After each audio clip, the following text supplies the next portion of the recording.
All right, first and foremost, I want to give all praises, all honor, and all glory unto the Most High God, Yahweh.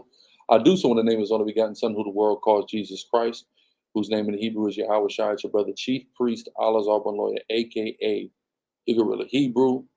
Man, we live, man. We live through the spirit and power of Yahweh Bashem Yahweh Shai for another Flux Friday. Let's drop a bomb. We got to drop a bomb tonight. We're going to drop a bomb because we're about to go heavy in to some major stuff that's going on that's affecting you here in the United States of America directly in this moment, in this time. We're going to go heavy into the spirit, but I got a lot to say tonight. And I'm live right here on my YouTube channel, Chief Dome. I'm live on the new SICARRI YouTube channel, SICARRI Exodus 17:15. I'm live on SICARRI Public Enemies. I'm live on Twitter. And for the first time ever, we live on Rumble. I'm live on Rumble right now. I'm trying to go live on Kick. For some reason, we're having an issue with Kick. I don't know what the deal is with Kick.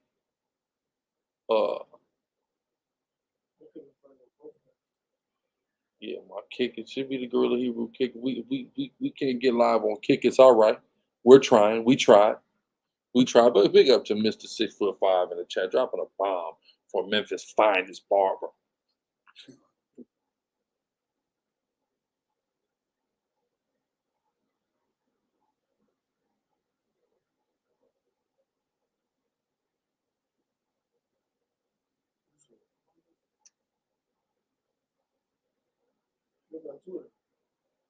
I'm live on Twitter,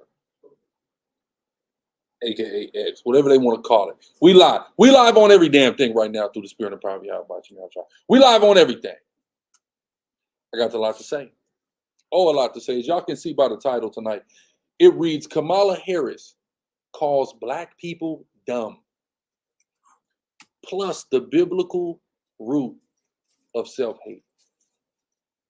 I got a lot to talk about tonight. Super Chat is not down if you're on Chief Dome.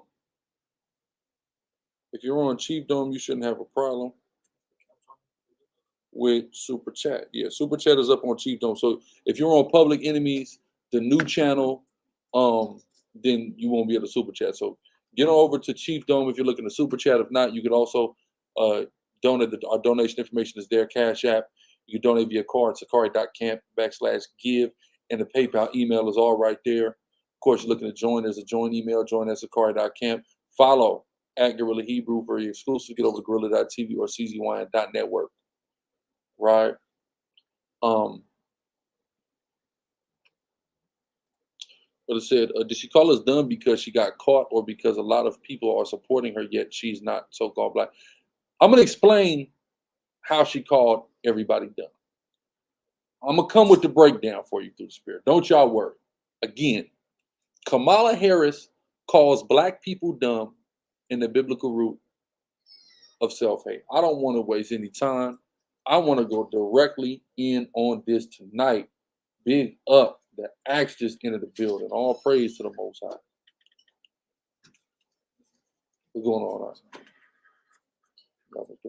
what's up, man? You fresh off? God, understood. All praise. All praise. Man, I got a lot to say tonight. I'm getting right into it, man. All right, I'll deal with pleasantries and plugs and all that later, brother. Yaquab, Yabashim, Yashar, Brakatah, Water, for your continued support. If you do not see the super chat option where you're watching this, get over to the Chief Dome channel or donate through one of the other means. Right, but I want to get right into this with Kamala Harris. Kamala Harris calls black people dumb. She's done it in so many ways. I saw a clip go viral. A very unbelievable clip of Vice President Kamala Harris, where she talks about how good she makes collard greens. And she makes it so much, so abundantly that she got to make the collard greens in the tub. Now, I want y'all to understand how much of an insult that is. And I'm going to get to the real insult of the intelligence of black people in a second. But I want you to understand the level and the degree in which that's an insult. Because some people might just say, oh, she's capping. Oh, she's lying. Yeah, right. We don't believe. Nobody believes her. Nobody believes for 1 second that she has any superior ability or any ability whatsoever at making greens. Nobody believes that, right? Nobody. We'd have to literally watch a vlog of her in the kitchen from start to finish, make the greens, and I'd have to watch No Neck Jay come in and taste test it and give us his honest opinion. That's the only way I believe she has any ability to make greens, is if it's supervised and taste tested by No Neck Jay, No Neck Jay. Right? That's the only way. But guys, so let's just, she's Kamala Harris, right? We're going to get into her lineage momentarily. Of course, she descends patrilineally from an infamous major slave and plantation owner in Jamaica, right? That's her lineage. That's where she comes from, right? We know it's been scientifically proven one's inherent behavioral traits come strictly patrilineally, right? So she is going to behave in accordance to the men in which she descends from, which are a line of slave masters, oppressors, exploiters of stolen land, free labor, etc. But before we get into that, let's just deal with the presentation and the racial perception of modern society, right? There's the term black. Black has taken on different meanings, right? Some people say black, and that's an overarching term that people all over the world are qualified as based upon their features and biological makeup, right? Black has overarchingly been applied to the majority of the people of Africa, Afro-Caribbean people, African-American people, etc. There's black in that sense, right?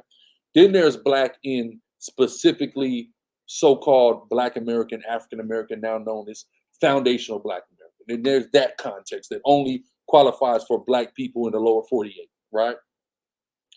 Kamala, of course, presentation is black in the overarching sense, being that she's Jamaican. Her family is from Jamaica, right? She's English, she's Jamaican, she's East Indian. That very much is a testament to the racial makeup of Jamaica. There's a lot of East Indians there. Of course, it was colonized by the British, and then of course there are Black Jamaicans. So she's Jamaican. Last I checked, Jamaicans don't cook collard greens, right? They cook jerk stuff. They cook cabbage, rice and beef, curry, right? Which is an adaptation from the East Indians, plantains. They don't cook greens. So the fact that she even tried to come at us and say, "Oh, I cook a mean green," that's not even the culture you come from. You're not a Black American, right? So that was the first time, just the first clip that's going viral, that she called everybody stupid for even believing for 1 second. Everybody. But she did something so much worse at this rally in, where of all places, Atlanta, Georgia. In times past, states like Ohio have been known as battleground states. But Atlanta, Georgia has been the battleground of the last 2 elections. That last election and this election, Atlanta is the battleground. Right? Why is Atlanta the battleground? Because so many people in the Atlanta metropolitan area voted Democrat in the last election. So many Black people decided to take themselves to the ballot box and cast their vote for sleepy Jim Crow Joe Biden. So many did that it flipped this deeply historically red state blue, right? And that was key to Biden-Harris winning the election, right? Biden-Harris winning the election. So in understanding that, right, she's been here so many times. She was here 5 times last year, right? And she's been here plenty. I stay near the airport. I understand the impact that her being in town and Joe Biden being in town has on traffic. So I know they're here again. They were just here last week. They're here again. They keep coming here to Atlanta for a reason. Because again, this metropolitan area is the battleground, right? This is the totality, or not the totality, but the just a compact area of very powerful and influential Black people. Influential socially, in fashion, in art, in economics, and in politics, right? So because this has become the epicenter, this has become the battleground, we see that now Trump will be having a rally here on Saturday. Trump's having a rally on Saturday, right? So now with Trump having a rally on Saturday, right on the heels of Kamala, they're demonstrating the importance of this place to this election, right? So now President Donald Trump has had various rappers at his rallies, you know, different pop culture figures have always been utilized in presidential campaigns. Don't get that twisted. There's nothing new about that. There's nothing wrong with that. There's nothing surprising about that. If you want to influence people to cast votes, you're going to use influential people and their endorsements and relationship with them. You're going to leverage those in order to gain support for yourself, right? Certainly. Strategic, sensible, sure. But this week here in Atlanta, Georgia, Vice President Kamala Harris had a rally that highlight was Black women twerking, right? And it's on brand, of course, for Megan Thee Stallion to be the person of all the female artists right now. I mean, you have Sexy Red on top of the charts. You have GORRILLA, who's currently on tour with Megan Thee Stallion, who has a gigantic record right now. And also who previously met with President Joe Biden. You have, of course, the perennial Cardi B, who recently spoke out against Donald Trump and his policy that he said that he will enact to give federal immunity to police officers. You have so many options, but of course, of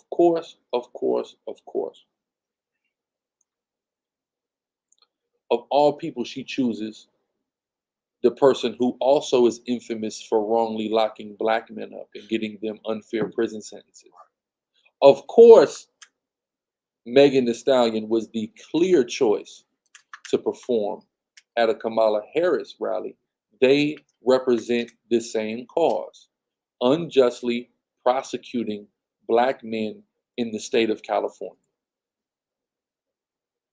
Right? They're both infamous for it. And now again, Megan got up there and, she does what she does, what she's always been known for doing, and that's twerking.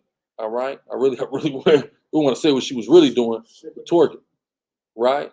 Twerking. That's what she's known for, right?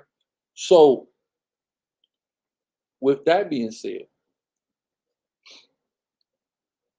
and understanding that,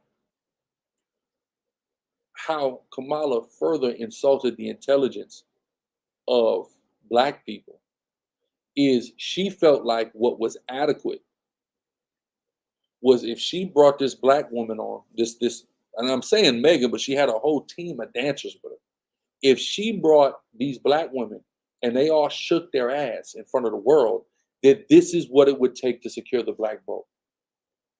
Not promising anything to Black people, not having an agenda specifically curtailed to the needs of Black people. No, just get some broads up there to shake their ass, and that's how we're going to get the votes. This reminds me of a tremendous movie, hilarious movie. Put a one in the chat if y'all have seen this movie. Malibu's Most Wanted. Right? Great movie. What, Jamie Kennedy, that's who was starring. Jamie Kennedy Not Regina King, the other Regina. Scary Movie Regina. Great movie. Some people have never seen that movie, right? I showed it. I remember showing it to Zari. I showed you that movie. Malibu's Most Wanted. Well, I showed Hassan. Hassan, who I showed that movie to. He had never seen it. Regina Hall. Thank you. I showed you your hilarious movie, right? And you had a white boy from Malibu, very affluent area of Southern California. And, you know, he was raised by Niecy Nash, who was his family's black maid. And because of that, he claved to black culture and, you know, tried to act what we call hyper urban, right? Now, in that, his father was the governor of the state of California in the movie. And he was in charge of, they tried to delegate him a job, and it was for the women, right? For the women, get women's votes. He pulls out a banner and it says, Bill Gluckman is down with the bitches and the hoes. We literally just saw that in real life.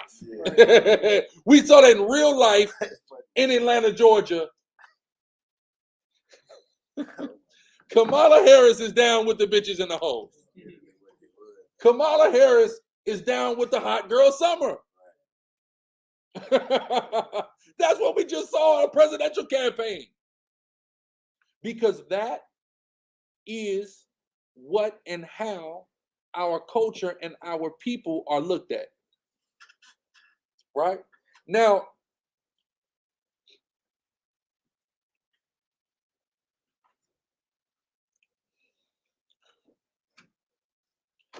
I done been around the world, right? And not around the world. I've been around this country, right? I've been around the block, let's say, right?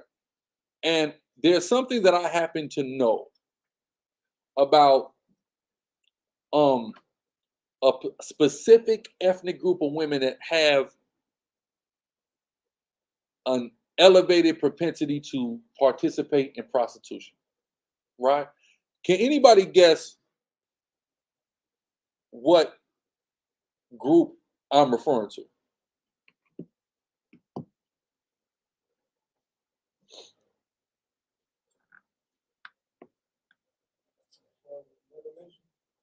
Yeah. Yep.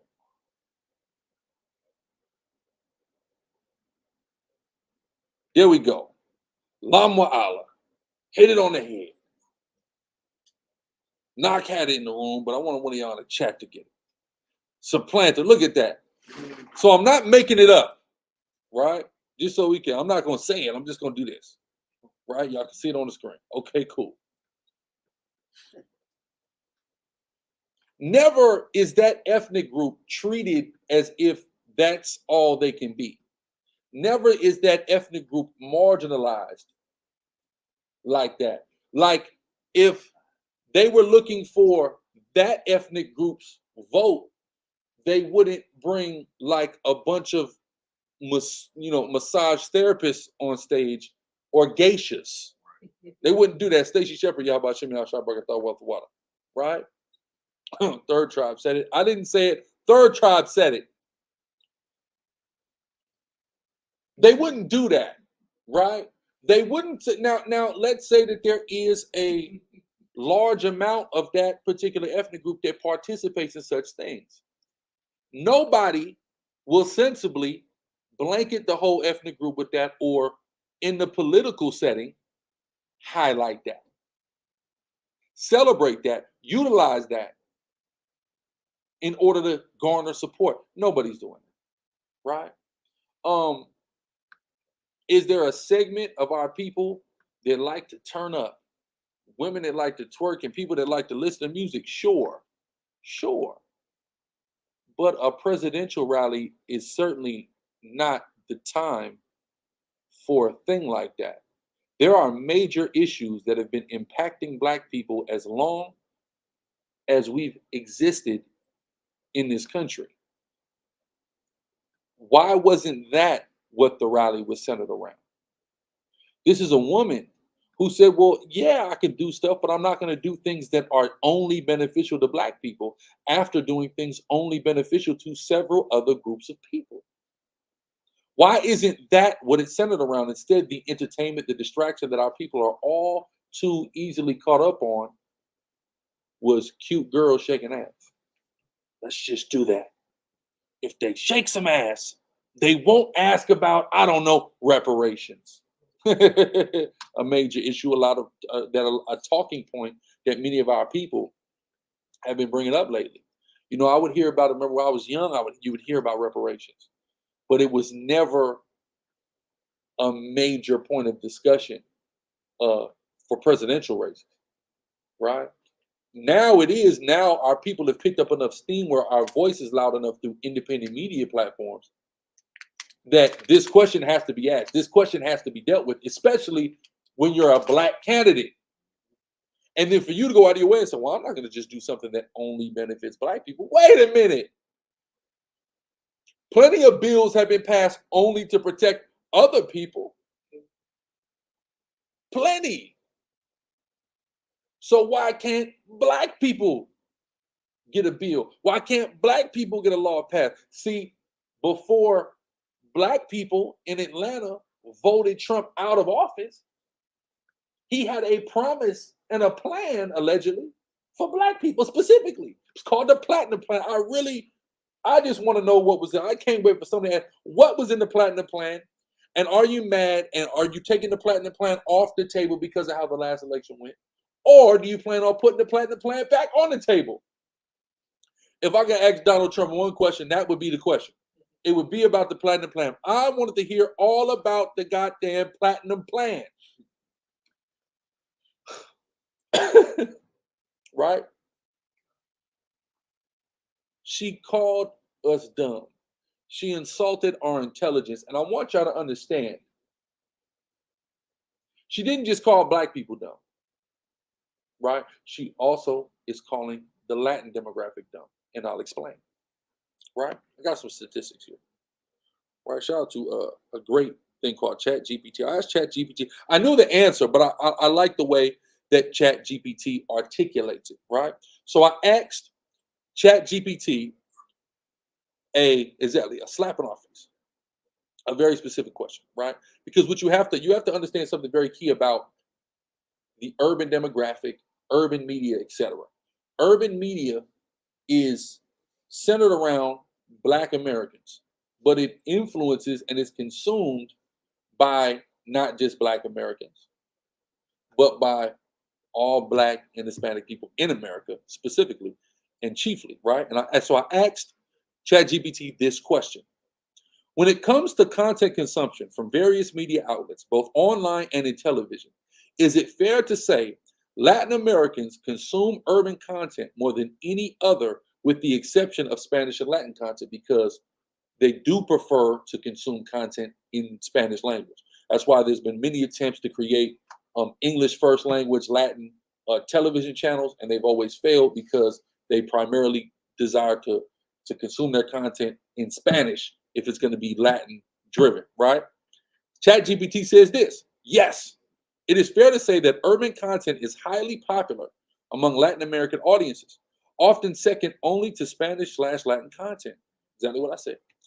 Here are some key points supporting this observation. Music. Latin American audiences have a strong preference for genres like reggaeton, Latin trap, and other urban music styles. These genres dominate music charts and streaming platforms in the region, television and online. Urban-themed television shows, series, and other online video content, including dramas and reality shows centered around urban life, are widely consumed. Social media. Influencers and content creators who focus on urban culture and lifestyle often have large followings in Latin America, reflecting the audience's interest. 4. Demographics. Younger audiences who are significant consumers of digital media tend to prefer urban content, which is reflected in their viewing and listening habits. While Spanish and Latin content, including telenovelas, traditional music, and cultural programming, remains a staple, urban content has seen a significant rise in popularity and consumption. Validate my point. So when you come and you parade something for Black people, you want it to trickle down to Hispanic people, to the Black immigrants, etc. Right? That's what that's about. So they hope, hey man, Megan, she's a big artist. We get her to come up here and shake her ass, and damn it, all the niggas and spics, they're gonna love it, right? And they're gonna just hook, line, and sinker by it, and they're gonna be back Democrat. And this is what they think they need to do to combat the immense amount, the unexpected amount of Black and Latino support that Donald Trump is getting. He's getting, you've never seen a Republican with this unprecedented amount of support from groups of color. You've never seen it in life. You've never seen it. They're trying to figure out what to do about this. How do we combat this? I know somebody's got to twerk, because he's not going to have anybody twerk up there. Somebody has got, we got to put a black face, get Joe's old ass out. We got to put a black face in there and get some ass shaking, and God damn it, that's going to get the votes. That is how stupid they think Black and Hispanic people are. That a black face and some ass is all it's going to take to get the votes. And now, like mentioned in the chat, Quavo was there. Yeah, he spoke. Quavo's going to speak. My friend Quavo. He's not even relevant. He hasn't been relevant in a while. We should understand that. He hasn't been relevant since the unfortunate demise of our brother Takeoff. He's had zero relevance in there. Okay, he's the least relevant Migo. He got beat in a rap battle by an R&B singer. Shout out Chris Brown.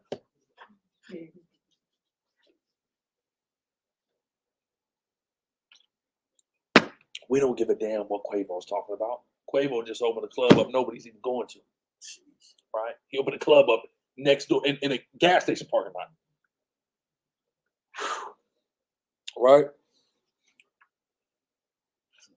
So I mean, it was bad. Chris did him so bad. Wow. Right? I'm telling you, he opened that club up, and nobody's talking about it. Out of every place I hear people go, nobody's talking about V12. It's across the street from one of the most historic Atlanta landmarks, the Varsity, where King Von and Lil Durk caught that case, and nobody's talking about it. I pulled up over there one night, not even to go in, to go to the, I just pulled up in a parking lot. Nobody was in that parking lot. Nobody. The brother's not relevant. So they just, I don't even know what I think it's a sports bar. I think that's exactly he was Yeah. Sweet. Yes. Yeah. Yeah, for sure. That's it. Smooth bus. A bus. A bus. It's not going. So, so you get Quavo up there, an irrelevant guy, has no influence. It's not 2017. Bad and Bougie is not out. That's not that didn't help you. So, but they thought that was what it was going to take. They thought that's what it was going to take. And then, of course, y'all know what her other policy to be championed is, right? She's got a policy now that she wants to champion, and she wants Black women to go and do something, right? Something that states like Georgia, Texas, Florida have stripped women of the right to do. And that's get rid of the babies. So they're hoping that if they can propagate the promiscuous, hypersexual culture, tap into the very hedonistic nature of human beings, especially of human beings of color, and incentivize risky, self-destructive behavior through the music. If they look at the party that is upholding those things, they're hoping that that'll get the votes. It is a strong testament to their perception of Black people. It is a strong testament to their lack of consideration for the intelligence possessed by Black people. That's what it is. It's nothing short of that. It should be interpreted perceived as nothing but a slap in the face and an insult to your intelligence as a black person in America.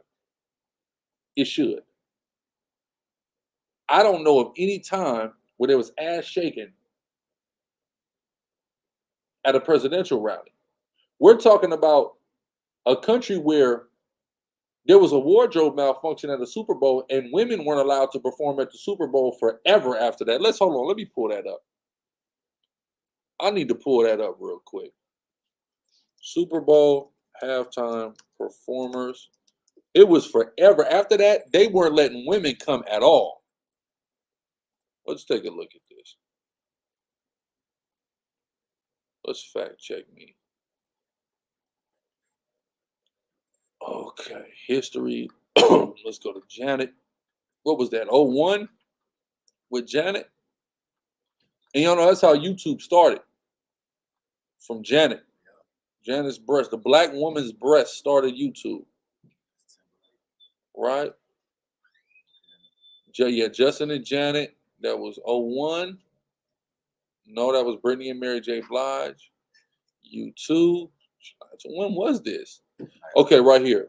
2004. Janet, Diddy, Nelly, Kid Rock, Justin Timberlake, Jessica Simpson. So if we look after that, we had Paul McCartney, the Rolling Stones, Prince, Tom Petty and the Heartbreakers, Bruce Springsteen and the E Street Band, The Who, the Black Eyed Peas, right? Which does have one woman with Fergie. Okay, Nikki and my so it was literally 7 to 8 years before they really let women perform at the Super Bowl over what happened with Janet, right here in Houston at the '04 Super Bowl. Right? This is this country's history. And this is the Super Bowl. Now, granted, the Super Bowl is the most watched single television show of the year, pretty much every year, consistently has been for quite some time. But how much more important is a presidential election than a championship game that happens once a year? Bragging rights that, last for a year. A person who actually gets to run the helm of a country for 4 years gets to be the self-proclaimed leader of the free world for 4 years. Drastic Nazarene said, Chief dropped a jewel. Is it the fact that a black breast started? Yeah, so the inspirational thought behind the creation of YouTube was the moment where Janet's breast slipped out of her shirt at the Super Bowl, because the inventor of YouTube said we need to have a place online where you don't have to see this stuff live, where if you hear about it, you can go and immediately pull something like this up.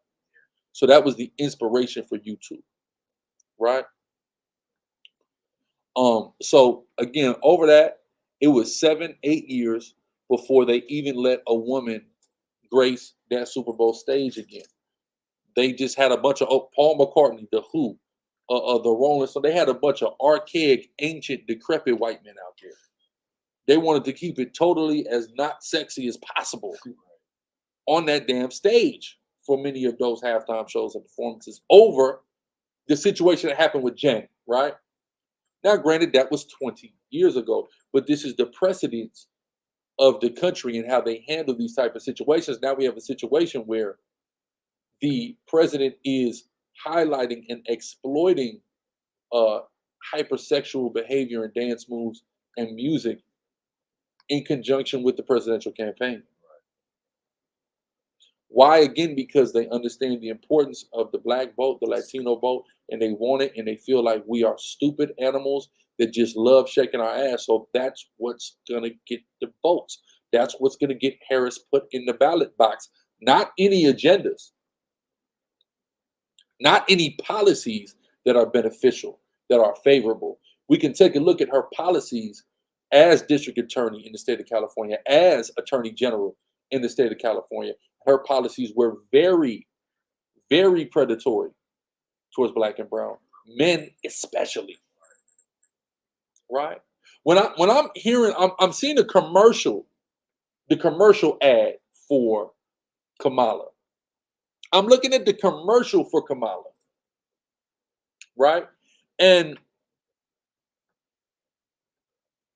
It's talking about, well, let's take a look at what she did here or there, right? And outside of, I think after they mentioned, the fact that she fights so hard for the right for a woman to kill a baby, an innocent child that didn't ask to be created, the incentivizing of promiscuity.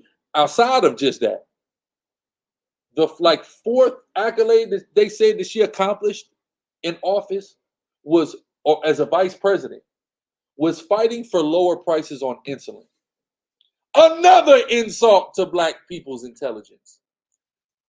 You have poor dietary habits, so you have diabetes. You have poor you make poor sexual choices, so you have unwanted pregnancies. You want to keep aborting them babies? Do you want to have good insulin access, cheap insulin access? Do you like twerking and Megan Thee Stallion? Vote for Kamala Harris. That's all I see.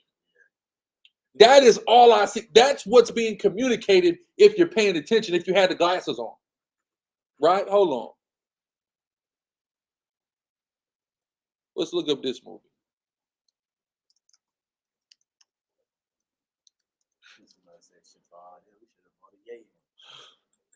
Yeah, for all that, we should have voted yay in, right? Yeah, this comes. It's they live. So they used to put on the glasses, right? Roddy Piper here. Roddy Piper. He would put on these glasses and he would see things for what they are. You got to put your damn they live goggles on when you're looking at this. I'm seeing it. It's being communicated to me very well what's going on. You have diabetes. You're a hoe. Vote for Kamala Harris. I got your back. If you're a big back diabetes having hoe, vote for me. And that's how they're marginalizing Black women. If you're paying attention, that's all they're saying in her campaign. Black women are big back diabetes having hoes who need to vote for me. Because I got their back. I'm going to keep those insulin shots down. I'm going to keep those abortion clinics open. Right? And I got Megan. She likes me. Don't you twerk to her? Don't me and her get Black men locked up over BS? Unfair prison sentences? With weak cases? That's what she's saying. It's great. I hope we're paying attention. I hope our eyes and our ears are open to what's going on and what's actually being communicated about our people. Many people said, well, Trump put those sneakers out because, Black people, he said he went to jail, Black people are going to relate. If he's guilty, she's guilty as well, if not even more. Right? But it's a fact that 1 in 4 Black men have been arrested in this country. It's a very highly unfortunate fact, but it is a fact. Give me that in the Bible, please, Isaiah 42:22. But it's also prophecy that would happen, right? That we would be in jail. So yes, many of us can relate. He's more relatable because he's the one who's been to jail. Kamala's the one that puts niggas in jail. So of course, he's more relatable in that sense to us, right? Because of unfair legal policies in this country that Kamala Harris is a champion of. Let's read that. It's the book of the prophet Isaiah, chapter 42, verse 22. But this is a people robbed and spoiled. Mm-hmm. All of them are snared in holes, mm-hmm. and they are hidden in prison houses. The Bible says God's chosen people, the Israelites, Black, Hispanic, and Native Indian people, would be hidden in prison houses. We are the number one demographics of people that populate the prison system in this country. Kamala Harris played a huge hand in the worst, arguably, prison system in this country, the CDC, the California Department of Corrections. So overfull.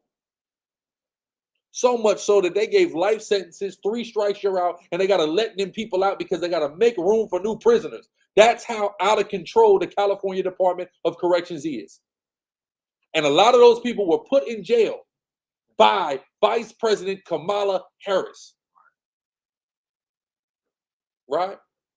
Now, Shaka War here says, Ozempic finna be half off. I have a theory that the Kendrick Lamar versus Drake beef was simply an Ozempic commercial. Because I never heard of Ozempic once in my goddamn life before that beef. And now I see it everywhere. I see the commercials. I see signs driving around Atlanta, Ozempic. Well, I'm looking like, what is Ozempic? I'm convinced that was a goddamn Ozempic commercial, man. It's going to be hard to convince me otherwise. Because you know, how do I never hear of something? Then Drake drops it and Kendrick utilizes it in the picture for the album art.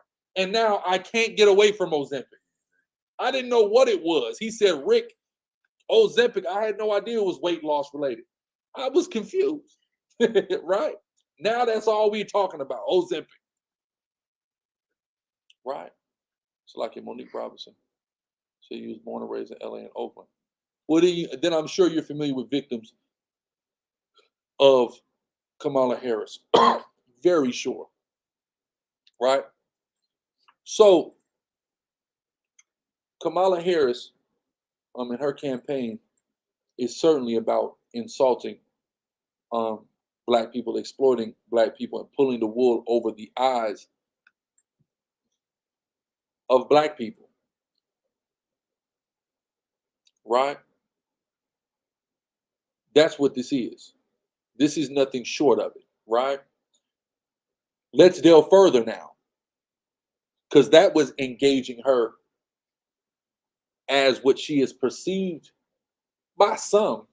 Many of us certainly do not view her as one of us, even those of us who aren't, adherent Israelites that, believe in patrilineage and things like that. So let's deal with who she descends from. What's the nigga name she descends from? Somebody know it. Yeah, her grandfather. No, Kamala is not the great harlot. The country that she is running to be the president of is the great harlot. And I'll explain that. I can explain that momentarily. Huh? Oscar Joseph Harris. That's her dad? Her grandfather. Okay, Oscar Joseph Harris. Hamilton Brown. Hamilton Brown. Hamilton Brown. Are we sure? No, I think this is it.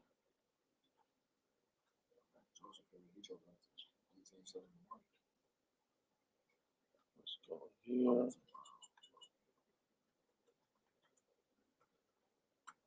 Yeah, this is.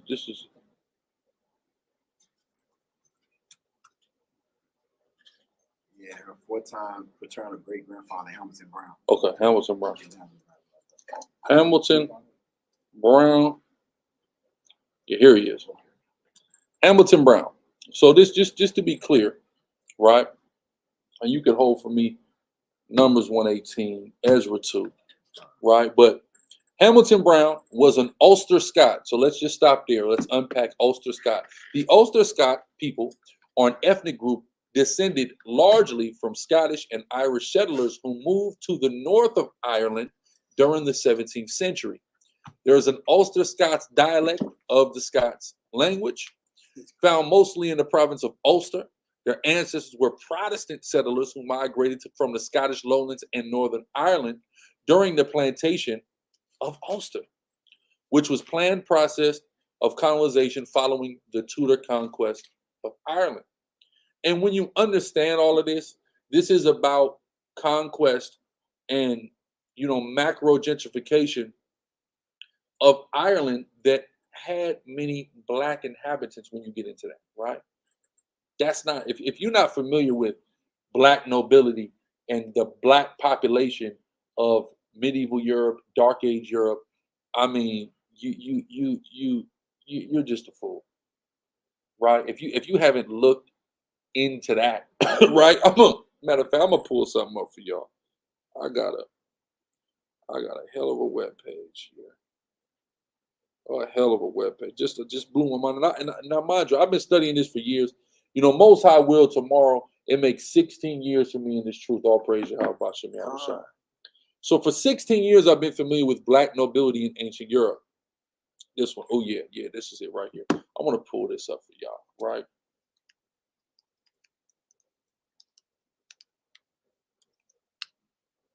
I want to pull this up for y'all. Share this. This is I want to share this resource with y'all. I'm not going to gatekeep it, right? Even though I would love to, because I want to definitely do. And this it's funny. I didn't realize this is like my favorite picture. Look how majestic the brother is. He looking like a high priest. Look at that. Look at that headdress. Look at what he got on. Look at the fringes on the garment. This guy, king of Poland. He was in Poland. We gonna see about it, right? Shout out to the brother Christopher Mansfield who did this. The swarthy kings see and discuss Europe's rulers who were described and depicted as black people, right? They did steal the Scottish identity. I got a video I did on that. I'm gonna have to re-up it on Gorilla TV. Oh, wait, hold on. Let me stop this. Wait a minute. Hold on. If y'all ain't on Gorilla TV, YouTube, at least the YouTube, I can see, hey man, I ain't got the $5 a month for you. That's fine. Get over to the YouTube. Right here, Gorilla TV YouTube, GRLA TV. You could just put in, go to your YouTube search bar, type in @GRLA TV. You get Gorilla TV. I need to get over there because this is going to be the home of my street content, but it is going to be abbreviated. It's going to be shortened. And the full content, again, this is all because of the prejudicial way in which the platform has targeted me. You're going to have to go off platform to the actual website, grla.tv, in order to get the full length of most of this. But I'm going to put the video where I had the debate with the individual who identified himself as an Anglo-Saxon Israelite, white man. And, you know, he was trying to claim to be Israelite. We go back and forth. And I broke down to him the history of Queen Scotia. That's where Scotland come from Queen Scotia, an Egyptian queen, right?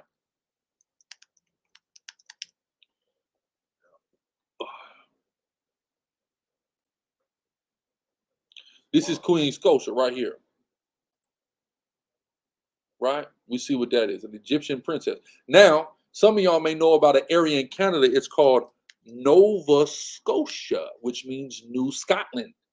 Scotia, after Queen Scotia. So don't get it twisted. The Scots, the Irish, these aren't even their original identities. These are identities and lands that they've conquested and assumed, just as they've done areas here in the Americas and Africa, all over the world. This ain't new. Let's make sure that's clear. This is not new, right? Gorilla TV, though, make sure y'all go subscribe. What is y'all doing? Matter of fact, let me put this in the chat for y'all. All right? Put this in the chat. Let me pin it to the chat for y'all.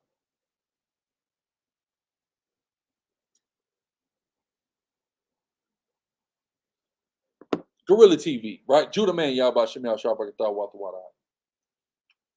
Right? She was an Egyptian queen. Right? And remember, our people were where? In Egypt. Heavily. There was more, when you deal with the time of Yahushua, there was more Israelites in Egypt than there was in Judea. Right? In medieval and Irish Scottish legend, Scotia is the daughter of an Egyptian pharaoh and ancestor of the Gaels, where you get the Gaelic language from. She is said to be the origin of the Latin name Scoti, but historians say her alleged ancestors' spouses were purely mythological and was created to explain the name to fit the Gaels in the historical narrative. Now, Scotia could have been mythological. That's fine. They still depicted her as black, showing the black origin of the place. Why would they go out of their way as people in the British Isles to say that their origin was from Africa if it wasn't? Right? Come on now. Well, let's go here. The swarthy kings. Delon Cooper, y'all about Shimmy out shot burger thought about the water. Y'all make sure you share this, right? Brother said ain't scary hours, but it's getting spooky. We're gonna start scary hours a little earlier tonight. We starting scary hours early. Y'all know what it is, man. Right? All praises. And it's gorilla time. You said what? I got him. I shot him. You good. All praises. So let's just go down Swarthy Kings real quick. I want to show y'all this, right? Cardinal Ippolito d'Este, right? So this is a cardinal. That means he was a top priest in the Vatican, right? You see him right here. You see him. And he's with a white person. So you can clearly tell because they try to excuse it. Oh, this was burnt. Yeah. Oh, he was in blackface. Oh, that's the only paint color they had. That's what it was. No, he's with a white boy. So it's a clear ethnic distinction that's being demonstrated. They try to say that's just the shade of the paper. Yeah. They'll say anything to try to cover up the truth. See, but Vladimir Putin, whoever the next president is going to have to deal with them grits. Y'all about Shimmy out with water. Vladimir Putin, whoever this next president is going to have to deal with, he already opened up his churches and showed you everybody's black in these churches. He don't give a damn. He's an atheist. He doesn't care. You guys have stolen the black religion. Adolf told you that time ago. I ain't gonna get off into that, man. I know where I'm at. Right? Oh, no sound on the soundboard. How no sound on the soundboard? That can't be. Oh, that's why. I've been yelling and screaming. And this ain't been on. Christ Jesus. Right? Another, the Duke of Ferrara, right? Which I believe is in Italy. See him? With a white boy. You see that white next to him? Yeah. I've been scrolling it. Right? Okay, look, he the only black one. Okay. Literally. Right. Let's keep going.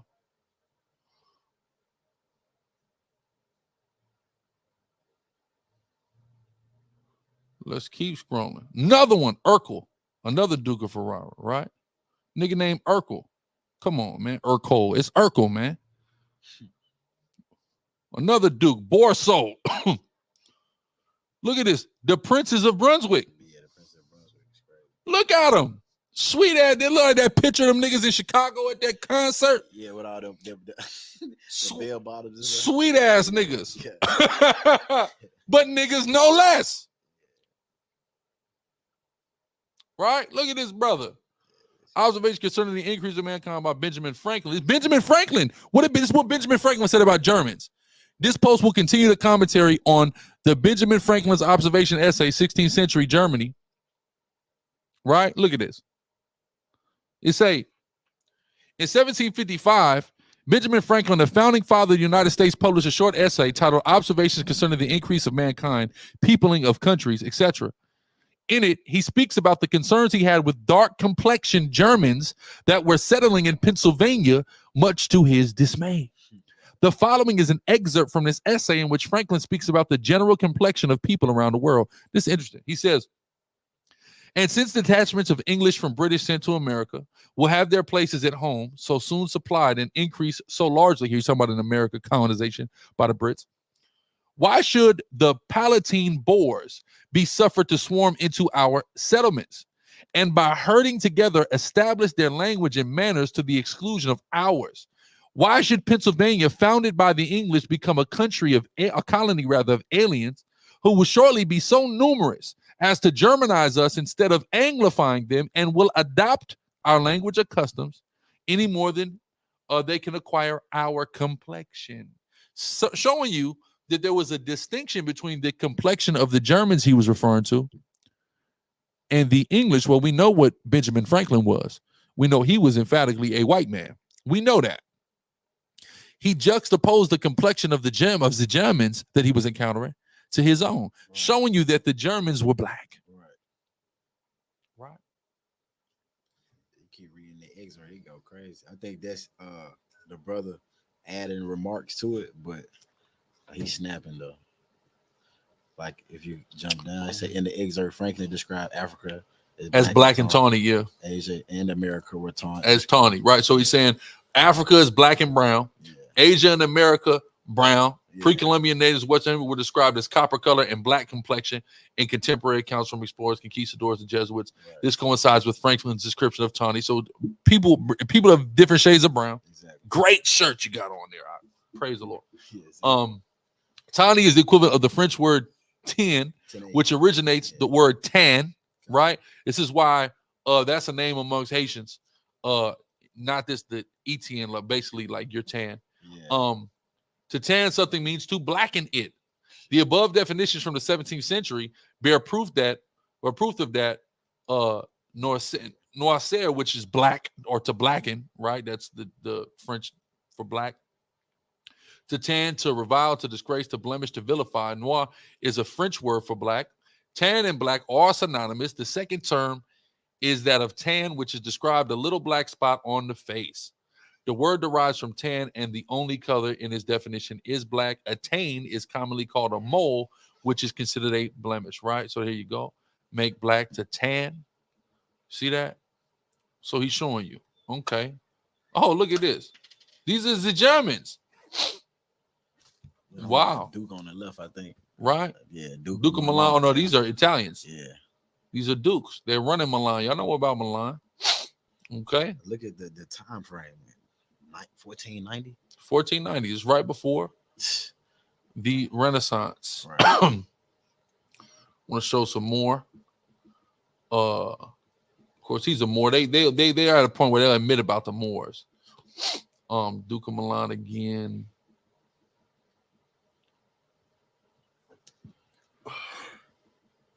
Look at this. George de Chalant, governor of Ulster Valley. Right, the image below is said to depict the Black King Belshazzar from an adoration painting. Is a part of an altarpiece at a certain chapel in a castle. Right, you see that? Look at that. So look how they painted them here and look here. That's so crazy. That's the Renaissance, the revamp. That's called iconoclasm. Gone.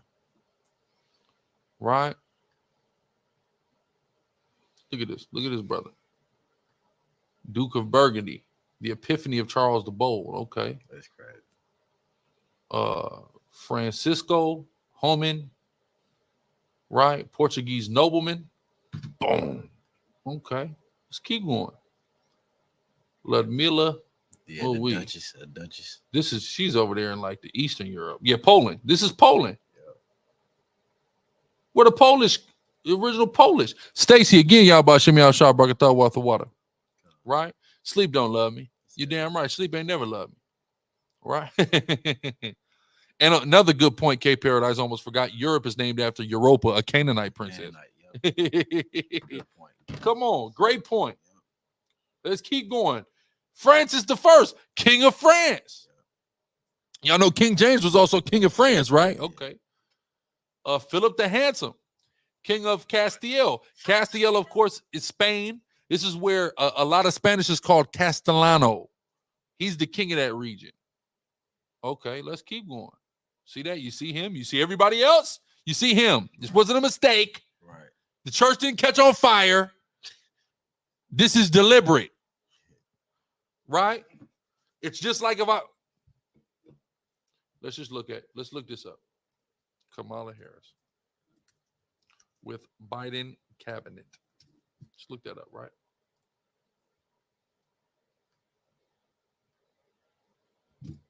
Look at these idiots. See here? It's just like this picture. I just need a good one. Can they pull up large for me, please? I just need Kamala Harris with a bunch of white people. That's all I need. Here we go. Can I see this? You see how it's 3 black people here and a bunch of white people? No, it's 4. My fault. Don't let me count this out. But we see here the ethnic divergence. This is why we can't. Oh, Salakia. This is why we can't. We look at the old world and we look at history like it was like just nothing like what we live today. And that's very far from the truth. So just like now in America, you can see people of different races standing next to each other. That happened in ancient Europe and happened all over the place, right? This idea of this monolithic, medieval, dark age Europe, no. People were moving around, dealing with other people long before, 1492. Long before, right? I'll make that clear. Back to Swarthy Kings. I want to get to my favorite guy before right? There you go. Charles the Bold, Philip the Handsome.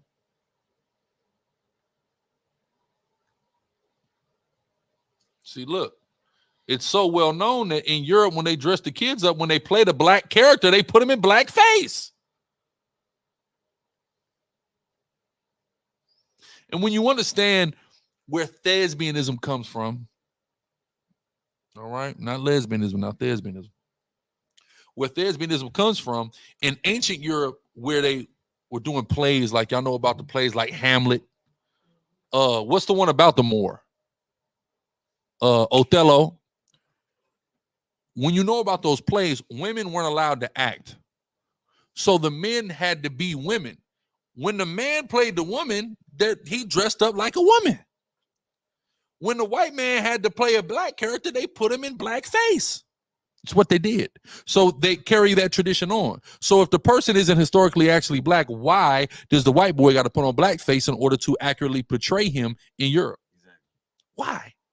Oh, the same way that if a female character had to be portrayed and a male was portraying it, it still would have to dress up like a lady. Right. Okay. Got that. Check. Another one. Leonard von Lehman. When you hear these words von, you think about Austria. Here he is in Austria.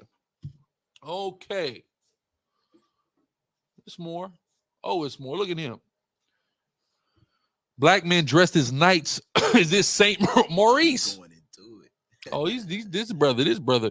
He searched the annals of history and the internet. Shout out to this brother, a true hero. Right, a true hero, man. You see that? Look at this. The royal family of Prussia. You know Kaiser Wilhelm? Okay. Making sure. The Franconian Knights of Grumbach. That sounds pretty, and that looks pretty German to me. Oh, all that looks German. Them family crests don't lie. If this is a white family crest, why is black faces on the white family crest? Somebody explain it to me. John III Sobieski, King of Poland. King of Poland. Look at he like that movie, the actor. The Polish. Who you talking about? I know you done fucked up, right? I think so. Dang, what's that man name? I'm so bad with name.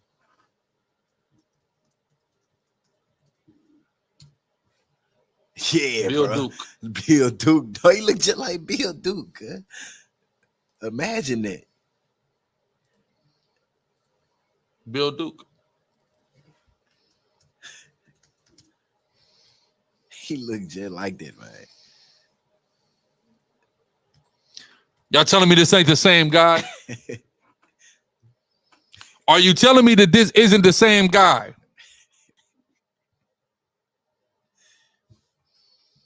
It's mind blowing. All praise to the Most High. Yeah, man, come on. We here with it. Through the Spirit. Through the Spirit. And we on Rumble. Right. We on Rumble. We on X. We on the new SICARRI YouTube channel. Make sure you subscribe to a SICARRI Exodus 17:15. Like, share, subscribe. If you want to super chat, get over to Chief Dome. Or use one of the other donation methods you see on screen. Right, we're going to open up for questions too. Don't worry. Just hold tight. I'm going in. Right, let's keep going down. Look at this. Julius Henry, Duke of Saxe-Lauenburg. This statue was sculpted in Germany. See that? 1660. The Germans. Austria. Look at this black man in Austria. Okay. Right. Look at that bust. Right?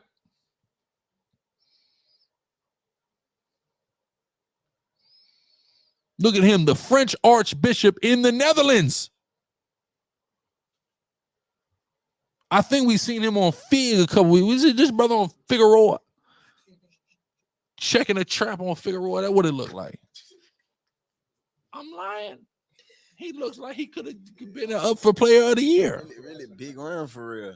Really on some big worm stuff. Smooth big worm action. Wow. Look at this. A family heirloom in the French Bourbon House. Yeah. Oh. Look at him, an imperial count from Upper Saxony. Saxon, we get the Anglo-Saxon, England. Look at him. Look how he's adorned. What's that show? Where my wife at? My wife in the chat. Baby, what's that show you be watching? You know the one I'm talking about. That damn Netflix show where they all in Europe. Bridgerton. Bridgerton. Yeah. But hold on. Why do you think now in Bridgerton, God. they just got black people, white people. They're not making no big deal about it because it's that show is actually historically accurate. It's showing you this is how it was. That damn Bridgerton. Go watch it. I watched it with my review, and it's not a bad show. God. I ain't watching it by myself, but it's not a bad show. Right. I mean, the plot, Right? Nah, you know what I'm saying? But I watch it. You know, that's not unbearable. God. More Saint Maurice. Right? And then Maurice, who named Maurice? Right. I'll stop here. No, I won't stop there. We'll keep going. Look at this. King Caspar. Germany. God. Right? Caspar. In the French, it's called gas bar. Shout out to the sister who won her heat today in track and field, representing for Cuba from the tribe of Levi. I wanted to shout her out today too. She had the name Gas Bar. Cooper Gas Bar. Shout out to that sister. I'm talking about cooked all the other tribes and the damn Hamites on that damn track and field today. Praise the Lord. Right? Could really look like Yakima, bro. This shit crazy, right? All niggas today. See what I'm saying? These are brothers. We know these brothers.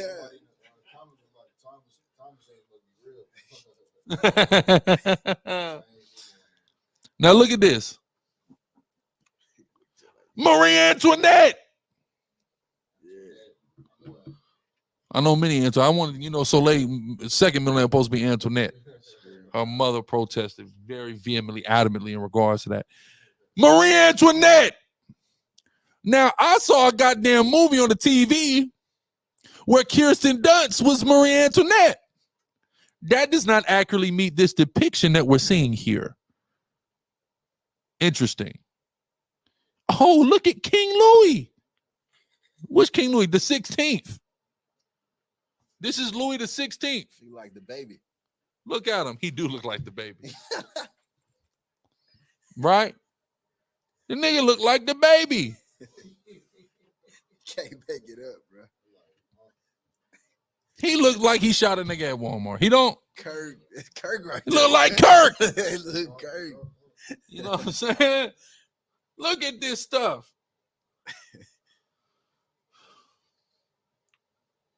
Yeah, I ain't gonna hold this. It's crazy. I needed this website. See, and this is what happens. See, he asked this question, right? A footman or leader of the Dutch Republic, because what happens is when they can't iconoclast the picture, what they do is they try to repackage what it is. Exactly. They try to diminish his power. But what this brother does is show, well, if he's just a footman, why is he adorned in the way he's adorned? Exactly. Because that dress style and what you're actually permitted to wear is a testament to your rank in society. See, if he's just a footman, he wouldn't be adorned so majestically, so royally. It wouldn't happen. And they take their time to catch them at the perfect moment, have them posted up. I mean, really get that painting problem. Now look at this. The wild men and the Moors. Who are the wild men? Right. Oh, I'm finna take some of these, John. Put them as a new need it. As a new Just posing. They be sitting there posing. post account, yeah. King of Portugal. Right there. And this, but he goes into the 5 tropes of successfully whitewashing black people in history. You know, y'all could look into that. On this site, Yep. See that? They know it. I was on the Tumblr. When they had the Tumblr? Okay. It's a brother on there Posting it's this called information. illusions, heavenly illusions or something like that. We got all of the different icons and stuff like that. You know what I mean? All of the biblical characters and their icons that they all had painting and stuff like that up. All praises. Yeah. This information been coming out. Yeah, that Tumblr, bro. Hold on, I still got it. This is the Poochie Dynasty. You see? See that? Look at that. Look at that. Okay. Look at that. But I want to get to my main one here. A Princess of Parma. That's in Italy. Queen Charlotte's son, George IV, a black man. Right? House of Orange, Nassau. I would assume that's there in the British Isles. Yeah. Middle stature of a brown complexion with chestnut hair. Swarthy complexion. Look. See that? He got all them joints. He go through all of them. He got hella posts. Okay, Con. All of the icons for real. All the icons there. I'm seeing. Yeah, that's heavy. Yeah. What is it called again? It's Tumblr. It's called Illustrious Divinity. Illustrious Divinity on Tumblr. Similar resource. Yep.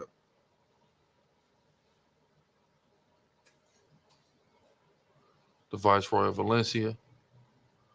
Hold on. This the one. Augustus the Strong, King of Poland. See that? Look at him. Augustus the Strong, King of Poland. Fringes. Look at the fringes.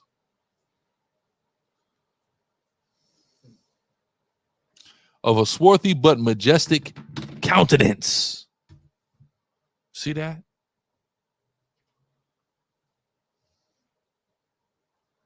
Now look at this. Augustus III's equally famous legitimized half-brother, right, was described by the French of two Bassain, Bassain being the equivalent of swarthy. Now this was interesting. His name is Maurice de Saxe. De Saxe means of Isaac, right? That's very important to understand. That means of Isaac, right? But I say all this to say that Kamala Harris is a white woman. So back to this. The Ulster Scots, this is where she comes from, right? Let's take a look at them, okay? These, skirt wearing niggas. Okay, cool. Hamilton Brown was an Ulster Scot plantation owner, slave owner, and politician who resided in St. Ann Parish, Jamaica, which he represented in the House of Assembly of Jamaica for 22 years. Brown founded the settlement of Hamilton Town in St. Ann's Parish, which was named after him. Okay, so let's take a look at his. Again, remember, it has been scientifically proven by the University of North Carolina and by Oxford that the behavioral traits of human beings are inherent from their fathers, from their patrilineage. Okay, cool. So just remember that. Let's go here. Brown began his career as an estate bookkeeper, but acquired significant land holdings and agricultural interest in the British colony of Jamaica. He was a pen keeper or cattle breeder, and he was responsible for a large cattle fair held on Pedro Plains in St. Elizabeth Parish in 1829. He also grew sugar and owned the Antrim, Colliston, Greer Park, and Mindred plantation. So he owned 1, 2, 3, 4 plantations, all in St. Ann, as well as having interest in numerous others. So he outright owned 4 plantations and had percentage in numerous other plantations. Okay, cool. He gave his name to Brownstown, originally known as Hamilton Town, in St. Ann, which he founded in 1805. He paid for the construction of the original St. Mark's Anglican Church in Brownstown. Right. So we see who the early builders of the churches were also. That's interesting. He was a member of the House Assembly of Jamaica in 1820, and he represented St. Ann's Parish in that assembly for 22 years. Right. In 1832, he met Henry Whitley on his trip to Jamaica, to whom he argued that Jamaican slaves were better off than the English poor, and therefore the British government should not interfere with the way Jamaican planters managed their slaves. No, this was in that book that I was reading. Oh, okay. The one. Yeah, that one. Con. English poor. Basically, don't interfere with how we're beating our slaves. Right. That's what he fought. Just like Kamala is fighting for the right to kill babies, he's fighting for the right to beat and abuse slaves. Right. So this is we can see the behavioral consistency in that lineage. We can see it. Okay, cool. Whitley went on to witness harsh and arbitrary whipping of slaves at the plantations that he visited during his stay. So the person who was sent by the British government to look into this matter, he saw the brutality that Hamilton Brown was fighting to uphold, right? And likely, participating himself, right? According to the legacies of British slave ownership at the University College London, Brown was awarded a payment under the Slave Compensation Act in 1837 as a former slave owner in the aftermath of Slavery Abolition Act of 1833. The British government took out a $15 billion loan, right? $1 million loan worth $1.8 billion in 2024, with interest from Nathan Mayer Rothschild. Bro, yeah, she's a pawn, bro. She got put there. We can't, guys, we can't make it up. Yeah, that's crazy. We can't make this up, right? And this is all public information on Wikipedia with sources cited. She got put there. With sources cited. This is from The Guardian, that source. Right? This is from the annual RPI and average earnings for Britain from 1209 to present. These are legitimate sources here. Government sources and highly regarded journalistic publications here. With interest from Nathan Mayer Rothschild and Moses Montefiore, which was subsequently paid off by British taxpayers ending in 2015. So they just finally paid this loan back almost 200 years later. Oh my God. You can't, hey, listen, man.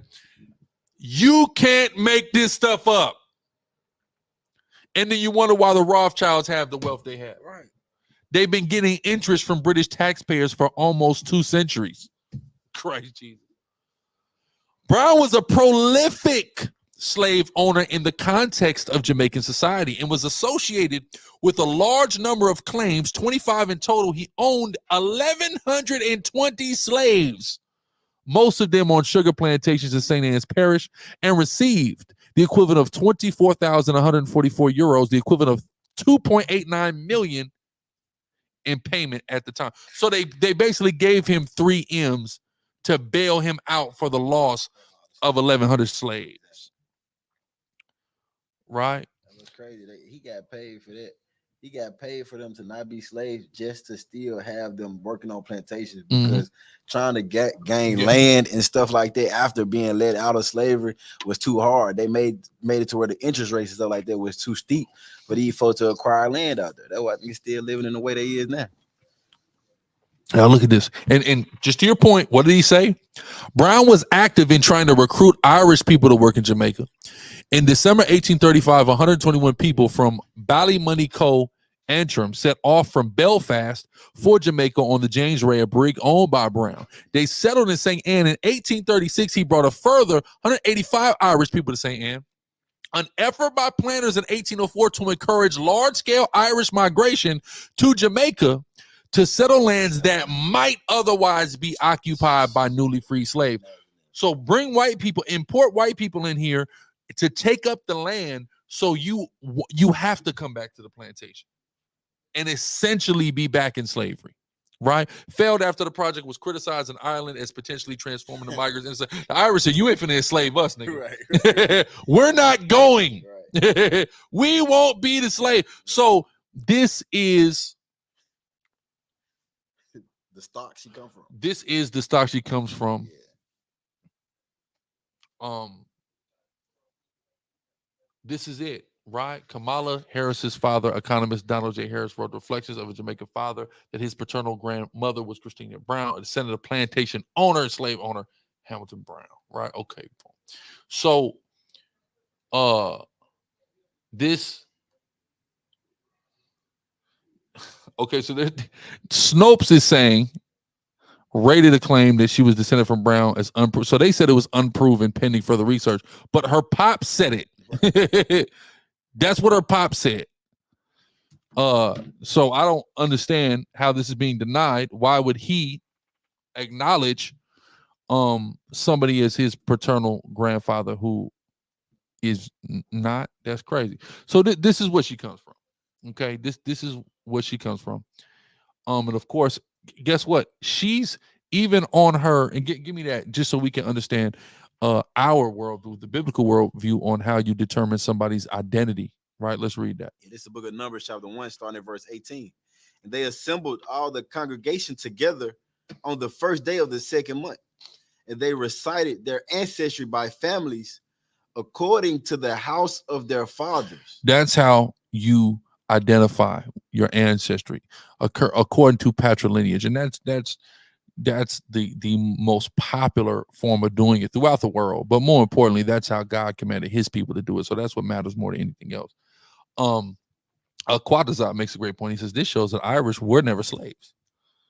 They said, "Oh, you finna make us own? We ain't going." Yeah. So that whole history is greatly exaggerated, fake, inflated, and utilized to minimalize our suffering as a collective. Give me that Ezra as well, just to hammer that point in. This is the book of the prophet Ezra, chapter 2, starting at verse 59. And these were they which went up from Tel Malah, Tel Harsa, Sherub, Adon, and Emer. But they could not show their father's house and their seed, whether they were of Israel. Yeah, so your father's house and your seed, the lineage you come from, determines whether or not you're of Israel. So that's how the Israelites, how God instructed us to, that's how God instructed us to determine who's who, by their father's seed, right, by lineage. So her lineage is that, of course, of slave masters, not of slaves. Now, Kamala Harris went to Howard, right? As somebody pointed out. What's my brother, Mr. Stewart? She got the nerve to go to an HBCU. She went to a very prestigious, historically Black university known as Howard. And this, guys, has all been a part of the plan. Mm-hmm. We see the connections to these slave owners, to Rothschild. We see that, right? Okay, cool. So this is all a part of the plan. I'm going to show you who else went to Howard.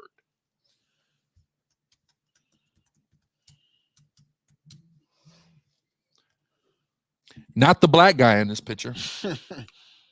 He didn't go to Howard. Let's click here. The black guy in this photo did not go to Howard.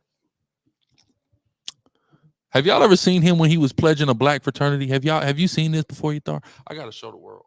I think I did see that video. This white boy, he went to Howard. Yeah. So I mean, you you could go to Howard. Yeah. If you're trying to pawn yourself off or something, for sure. Right, let's go here.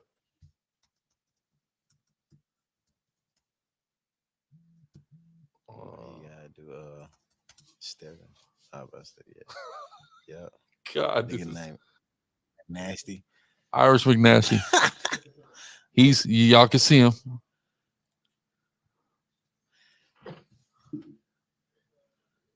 Stiff as a mud, bro. Oh my God. Is that how he trying to shimmy, cuz? That's how he trying to shimmy, cuz? TJ probably watching it live right now. I ain't gonna. I was just asking, like, was he in the front? Yes, yep. Good. That's him in the back right now. Like, so like my head, bro. But he can't do nothing with them shoulders.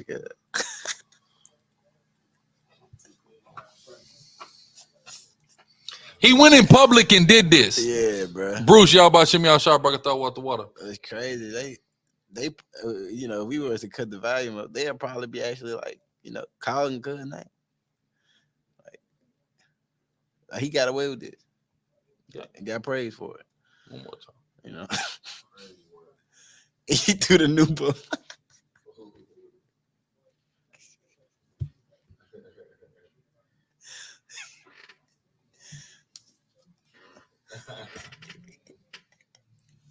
This is bad. I seen that lean back there. This is so bad.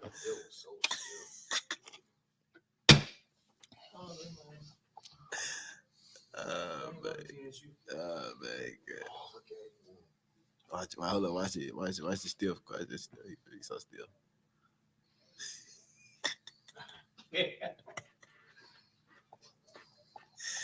He finished. That man shoulder stiff as a mud, boy. So going to an HBCU.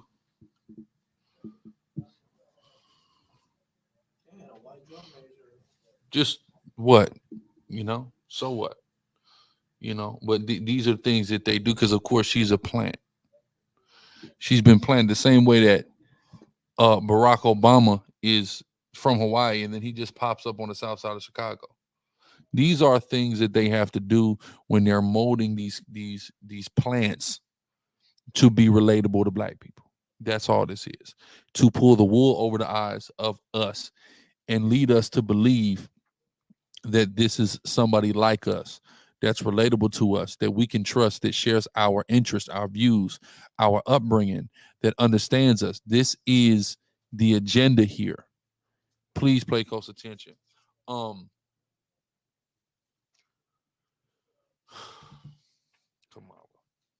Oh, Kamala. Hold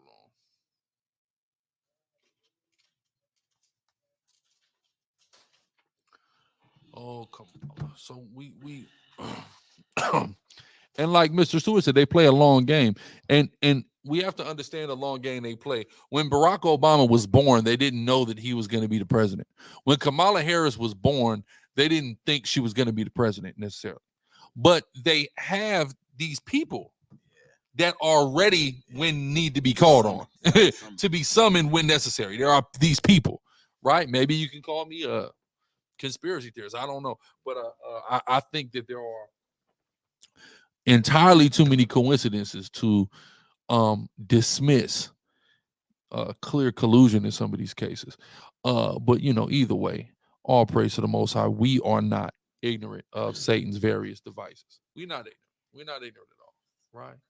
At all, in the least, right? Wow. Now, real quick plug before we transition. Guerrilla TV, GRLA.TV, right? Website, Guerrilla TV. Let me put it in the chat.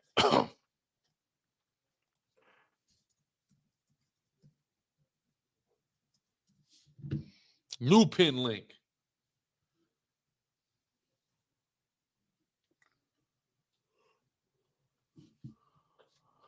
Right? Join Guerrilla.tv now. That is GRLA.tv, right? You can join it now for just $5. That's it, $5. And you're going to get access to long form street content and content that is entirely too hot for YouTube by yours truly, of course, me, AHLAZAR, BANLAWYA, Guerrilla Hebrew.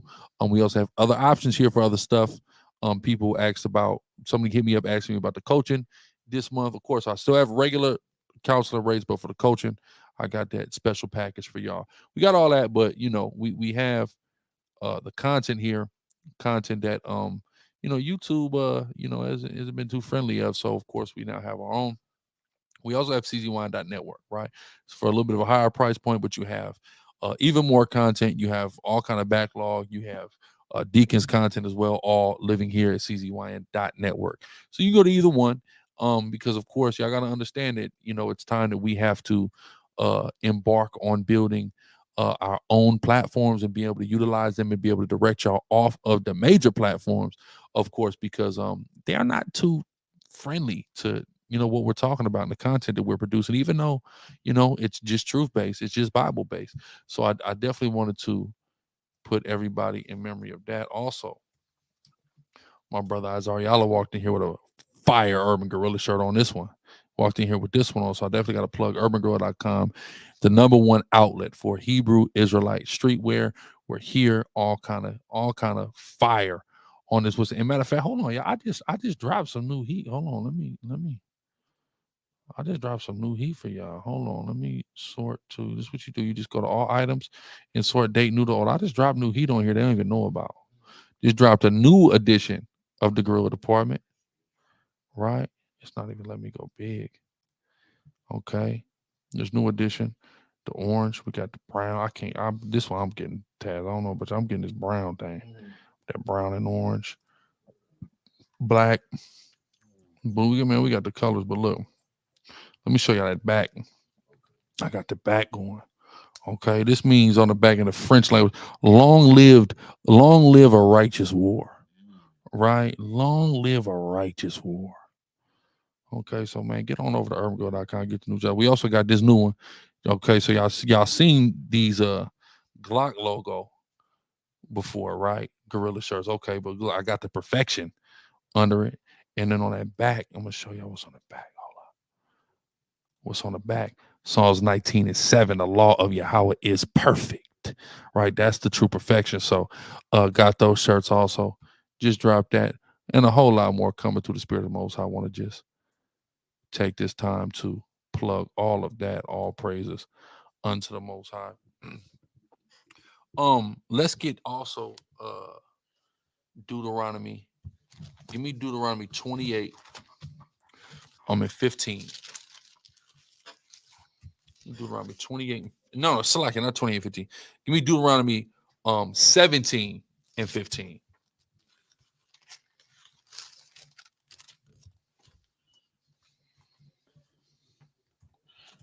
This book of Deuteronomy, chapter 17, verse 15. It says, and thou shalt in any wise set him king. You want me to start at verse 14? Yep. It says, when you are come unto the land which Yahweh your God gives you, and shall possess it, and shall dwell therein, and shall say, I will set a king over me, like as all the nations that are about me. You shall in any wise set him king over you, whom Yahweh your God shall choose. One from among your brethren shall you set king over you. Right. So your own people is who you're supposed to be setting in charge of you. And it's telling you a man of your own people. So setting Kamala Harris over you, endorsing her, voting for her, etc. All of that is truthfully a sin against the Most High God. Go ahead. It says, you may not set a stranger over you, which is not your brother. Mm-hmm.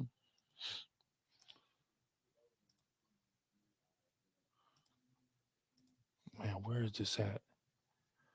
The brother. I just saw my brother Captain Zariak post this. Man, where the hell is it?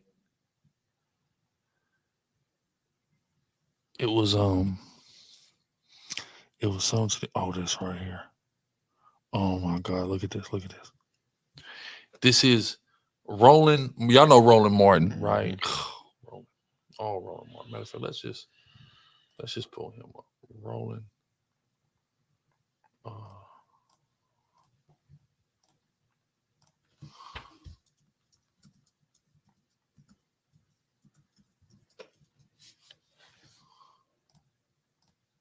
Okay, Roland S. Martin. Look at this.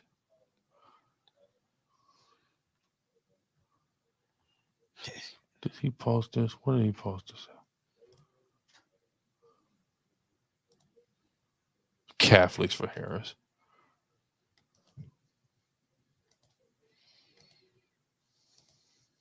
He's so funny. He's just joking.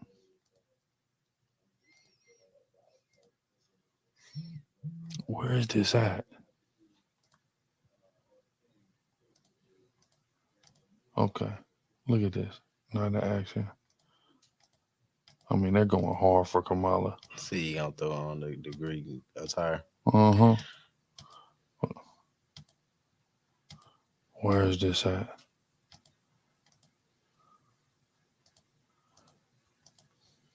This is it right here. Black men. Oh, no, I'm sharing it. Oh, I'm not. Oh, here we go. Look at this, y'all. Black men for Harris. Now, Captain Zara, when he posted this, he said, so there's a whole rally for black men for Kamala Harris. And she's married to a white man. Ain't that something? Captain Zara idea. Yeah, this 85 South is right. He just sent it to me. Oh, right. Hosted by Roland Martin. So they're doing a huge rally. There's a bunch of black men getting together, and they had it already. Right. I want to take a look if we have any footage of black men for Harris rally. We should have it.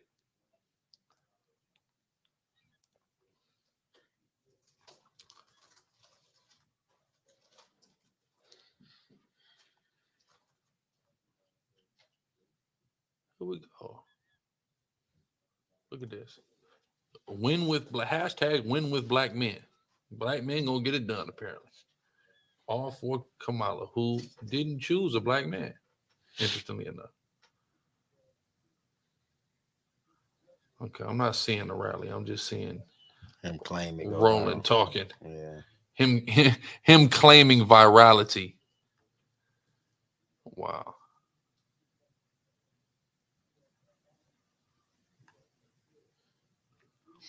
So this is funny because it says we are not a monolith. Charles Coleman speaks to black voters after Vice President Harris' campaign launch.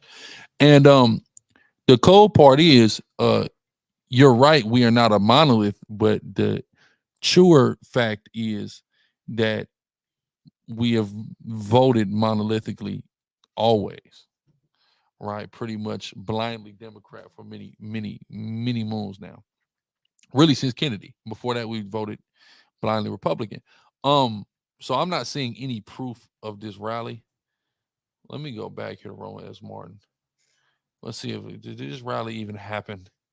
Where were all the black men for Kamala? I see here Benjamin Crump and such. This is for the sister. Well, I'm not really seeing this rally. Where was it? Who was there?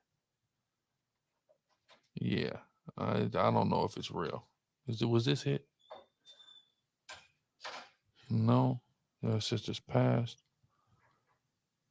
Okay, yeah, I don't. Oh, look, George Lopez is doing Latino men for Kamala.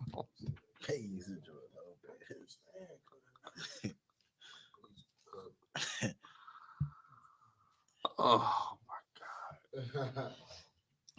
you can't. Is there a white man for Kamala? No, there's not. It's just black men and Latino men. That's it. For Kamala, that's it. That's all that exists. Nothing else exists. Black men and Latino men for Kamala, because there's an agenda.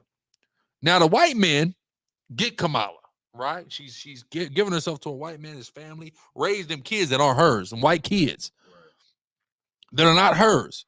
But black and Hispanic men, they're rallying and doing campaigns for the broad. This is crazy. This is really nuts, right? This is truly insane. But you know, what do we expect here in America? Do we expect anything short, anything less? I think not. I think not. We're gonna open for questions momentarily, man. I just want to talk about something. The second title here is the biblical root of self-hate. The biblical root of self-hate. If you can, give for me Deuteronomy 28. Deuteronomy 28. The evil eye. The evil eye.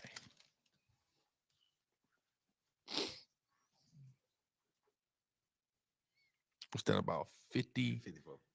54. It just ripped out of my Bible. So yeah, you know, get to that page too often. Yeah. This book of Deuteronomy chapter 28, starting at verse 54. Let me get out of the NKJV. Let me get this KJV. Sam Antonio says, Kamala got an innocent man life and then smiled at him. Ain't that something? Ain't that something? Lord in Christ. Deuteronomy 28, 54, it says, so that the man that is tender among you and very delicate, his eyes shall be evil towards his brother, and toward the wife of his bosom, and toward the remnant of his children, which he shall leave.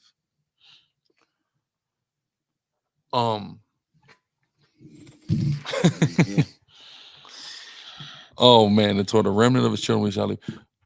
We have evil eyes towards each other, right? Our people give me the stranger that is among you shall get up above you very high and shall come down very low. And I'm gonna talk about why this is.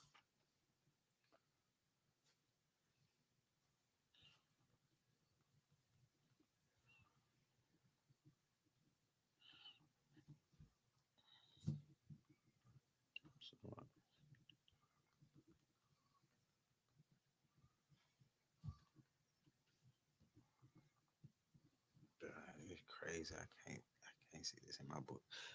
Deuteronomy 28 and what's that, 43? I'm pretty sure. And I'm pretty sure that's 43.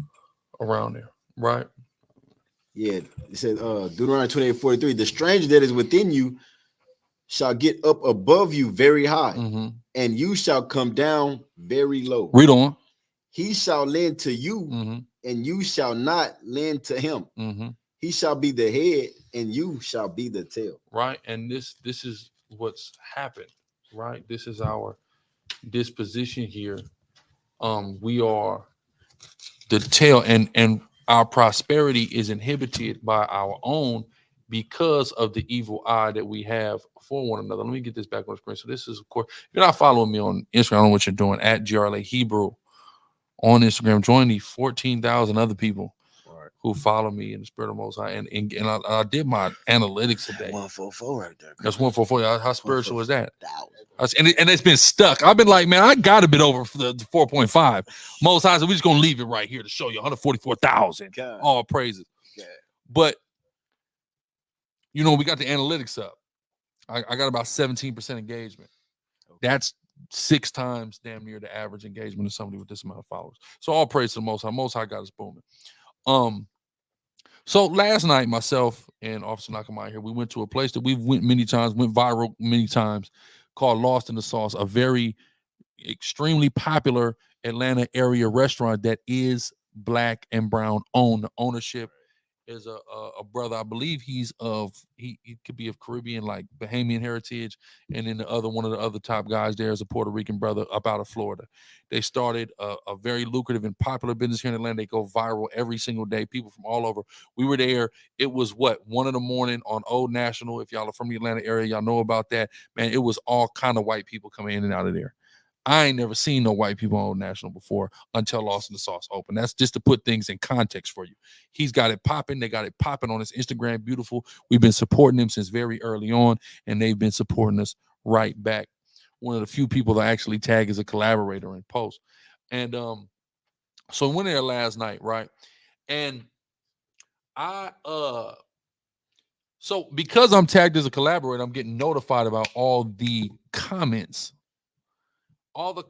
And man, I start seeing strange comments here, right?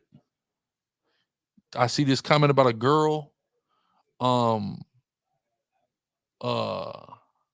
on, let me keep going. Finally normal people. I saw the video of you on Twitter, so I don't know who this nigga is. I'm like, what is he talking about? You saw the video of who on Twitter? And then he's not talking about me. He's talking about some woman on Twitter. I go and I search up this Twitter. I won't advise anybody else to do it. Yeah. I search up this Twitter because I'm like, what are they talking about? Now, when I search on it, I see that this was a girl who used to work there. Yeah. When we first started coming in there, she was in there, definitely, and she was the one who was responsible for the social media posts, and she was typically working the register in the front, and she would usually have her daughter with her as well. Right. And then if you look at the early videos, you can hear her daughter. And then this Nikita said, you still posting like it's sweet, bro. Didn't you get leaked? Your food is nasty. What the hell? Stop posting. These people don't like this. Right? Somebody makes this comment. So I'm like, so our people are crazy, man. So there's a campaign of all Black people to come against this Black-owned business that's become very successful here in Atlanta, based off the fact that a former employee, he didn't say she got fired because the brother addressed it. A former employee is doing sexual content on Twitter now, has an OnlyFans. She's doing some insane stuff on her Twitter. That's when they look, I go, whoa. And I remember her, whoa. Yeah. Okay, not anything standard, I'll say. Yeah. You know, and essentially there was a specific clip that's being referenced. Yeah. And they're now saying that it's not sanitary to go eat at this restaurant because a person who hasn't worked there in 4 months has now become a sex worker. Yeah.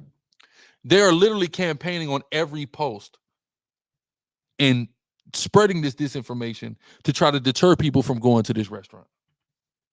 That's it be your own people. But this is a part of the curses, unfortunately. This self-hatred. Because it's funny, because my brother Tazarian was telling me in St. Louis, there's constant videos that go viral of Asian-owned establishments with vermin infesting, right? And people literally defending the restaurant in the comments saying, hey, I'm still going to go there. I don't care. It's good. Right. I mean, I remember when a video went viral, the mall on Candler Road has an American Deli. The first American Deli ever is in the South DeKalb Gallery, right? there's been videos of gigantic rats in that place, in the American Deli. I never don't see our people eating there every time I walk in that mall. Right. Never don't. Right. So it's crazy to me that the veracity that our people will tear each other down with, but will not reciprocate it to any other ethnic group. It is just an attestation to the fact that we are under the curses of Deuteronomy 28, that we are the Israelites. And if we don't repent, and if we don't keep the Most High's commandments, we are going to stay in this crab in a bucket position. We're going to keep tearing each other down until we inevitably and ultimately self-destruct if we do not begin to keep the commandments of the Most High God. It was disgusting what I'm saying. I'm so confused. I'm seeing these very strange comments. I don't know what's going on. Yeah. Then I see, look this Twitter up. I looked this Twitter up. Why? So her who hasn't worked here in 4 months, right? Mind you, she didn't cook or handle the food anyway. She was at the front. She worked in the front. She dealt with the cashier. And it was her phone she was recording on. Well, no, it's not her phone. There's a phone in the front. Yeah. Okay, this whole thing, our people will tear each other down. Mind you, there are a million. Like on Old National, there is an establishment called Legends. I frequented and have eaten it for years. That is an Asian-owned establishment. Yeah, they'll put a black lady in the front, or they'll put some Mexicans in the front and in the back. But who owns that establishment? Like, I remember one time I went in there. It was late because it's open till like 3:30. I went in like 2 in the morning, and it was the first time I seen the SICARRII brother running the helm. And I asked him, I said, "Where's the Chino?"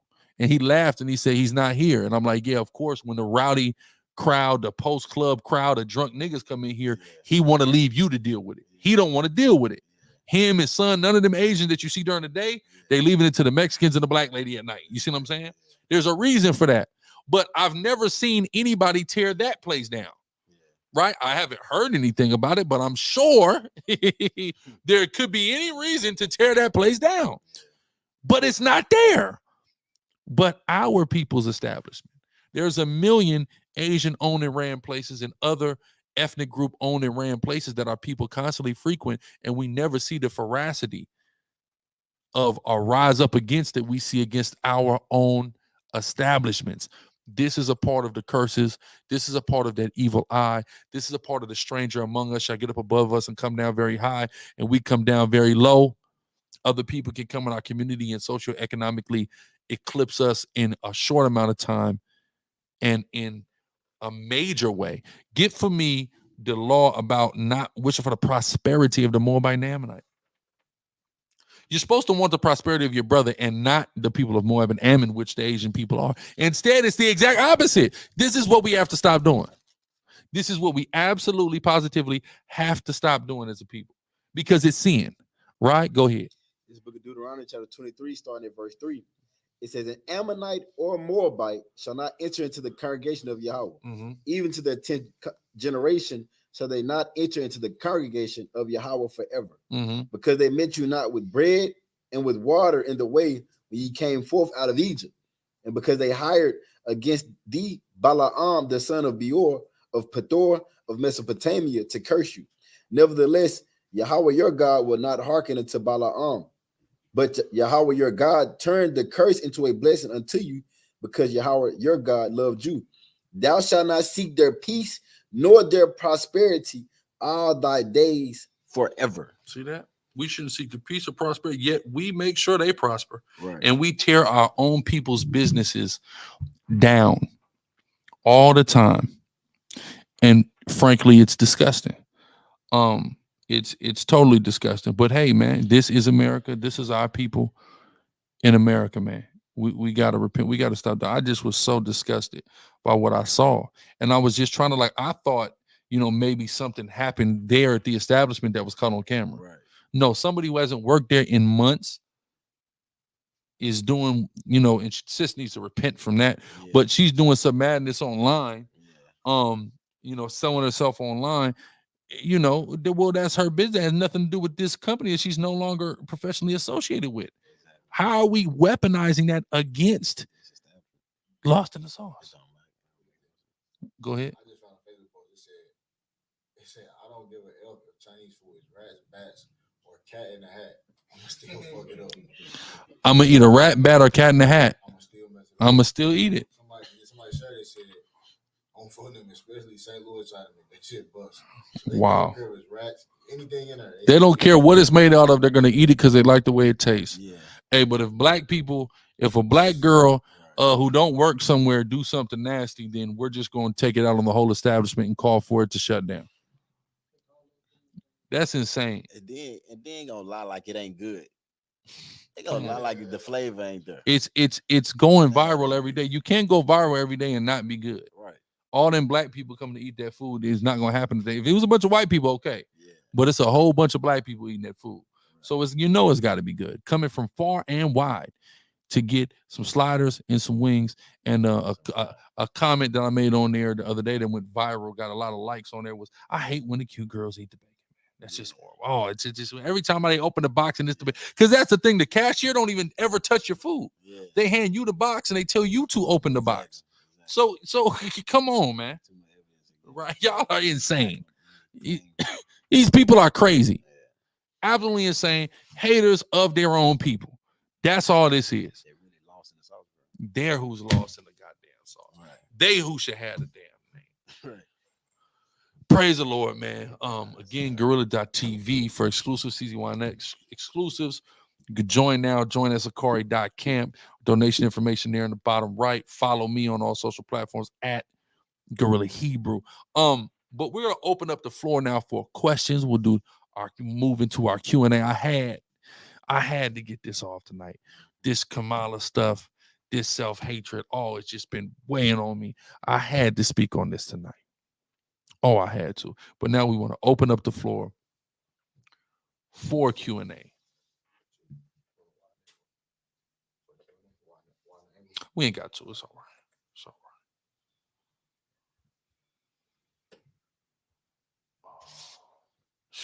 Yeah, that's what he says. I don't give a damn if it has rats, bats, or cat in a hat. Especially if it's St. That's just crazy, man. Look at this, brother. He says, say, man, that SDL hot braised chicken combination fried rice plate from China House was off the chain last night. Nothing like rice from a Chinaman. I was eating that rice like some cereal. We had Emo's White Castle Chinaman from Bing Lao and China House, Fat Burger, Reyes Barbecue, Schnucks Wings. My girl say everything was fire, and she been getting imitation STL style food the whole time. Wow. They're serious about that Chinese food out there in St. Louis. Praise the Lord. Oh, praise the Lord.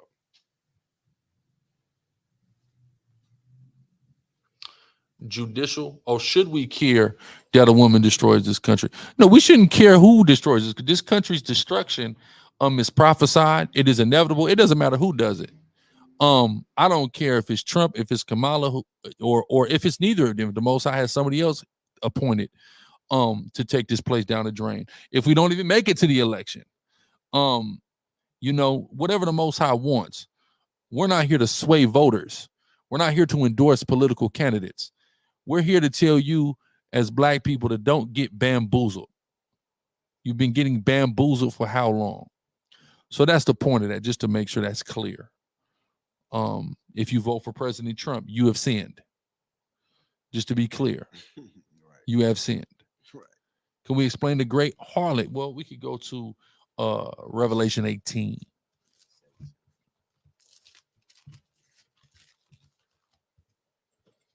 The harlot that sits in the waters.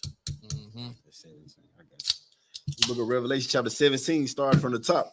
It says, and there came one of the seven angels which had the seven vials, and talked with me, saying unto me, come hither. I will show unto you the judgment of the great whore that sits upon many waters, with whom the kings of the earth have committed fornication, and the inhabitants of the earth have been made drunk with the wine of her fornication. Yep. So he carried me away in the spirit into the wilderness, and I saw a woman sit upon a scarlet colored beast, full of names of blasphemy, having 7 heads and 10 horns. Right, go ahead. So this woman is riding a beast that has 7 heads. We know there's not an animal, a beast that has 7 heads. All of this is symbolic. It's going to tell you. Go ahead. Right. It says, so he carried me away in the spirit into the wilderness, and I saw a woman sit upon a scarlet colored beast, full of names of blasphemy, having 7 heads and 10 horns. And the woman was arrayed in purple and scarlet color, and decked with gold and precious stones and pearls, having a golden cup in her hand, full of abominations and filthiness of her fornication. Okay, go ahead. And upon her forehead was a name written, Mystery Babylon the Great. So this is a mystery. Right. This is an allegory. This is a similitude.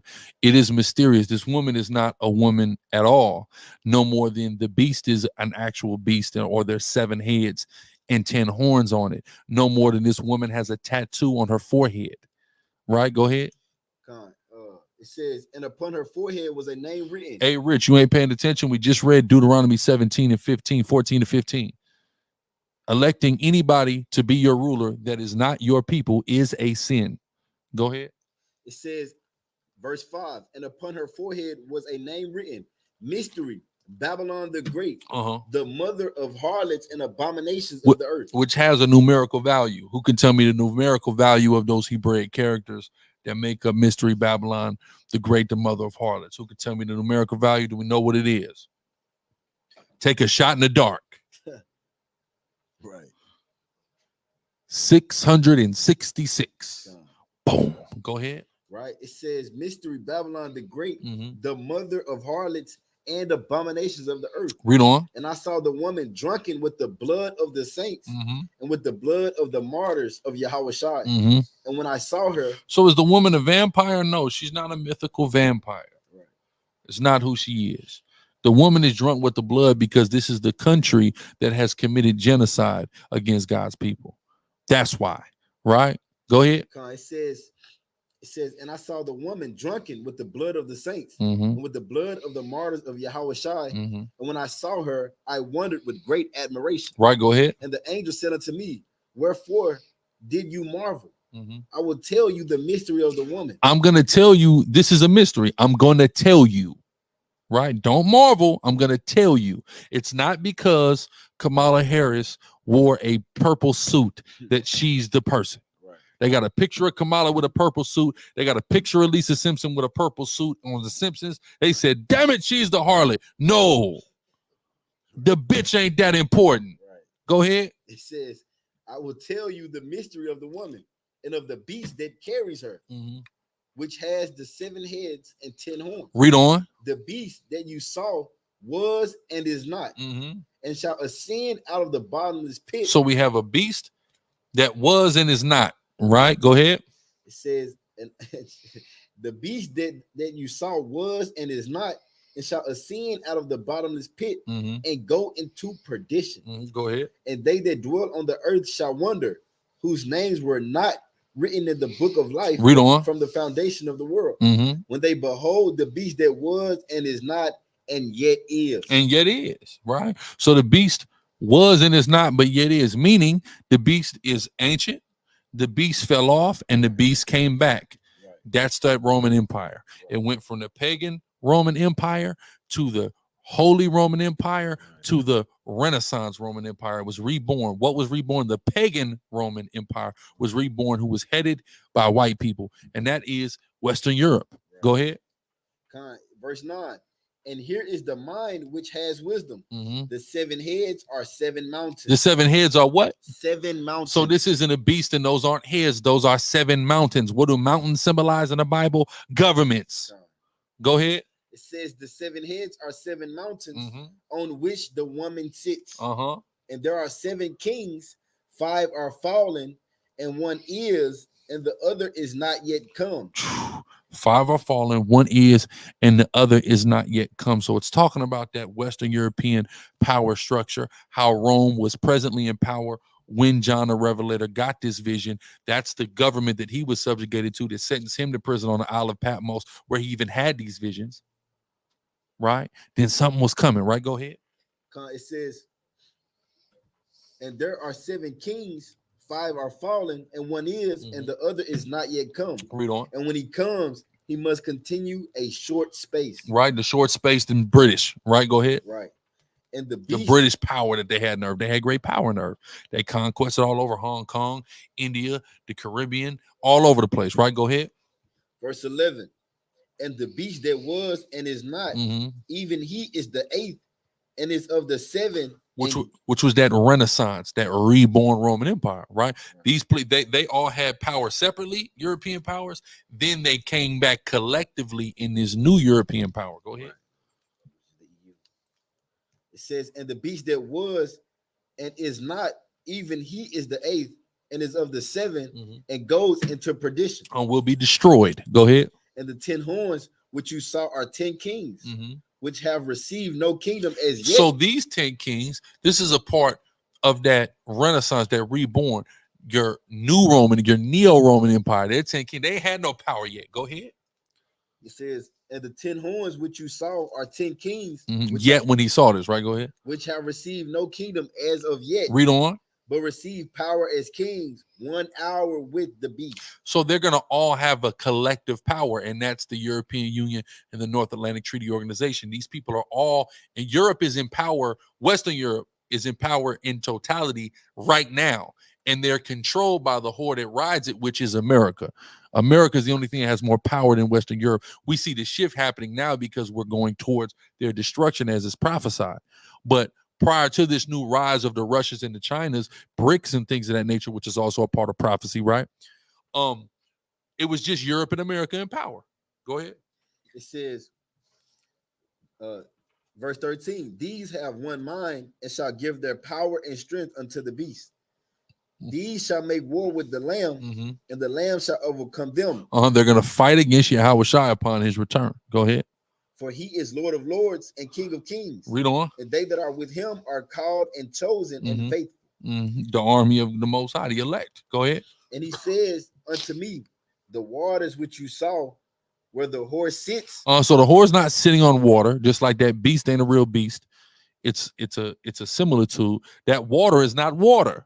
It's a similitude, right? Go ahead. It says the waters which you saw where the horse sits are peoples. Or what? Are people. That symbolizes the power that this whore and this beast have over people, the power that America in Western Europe, the European Union, has over the people of the earth. That's what it symbolizes. Go ahead. It says, where the horse sits are peoples and multitudes and nations and tongues.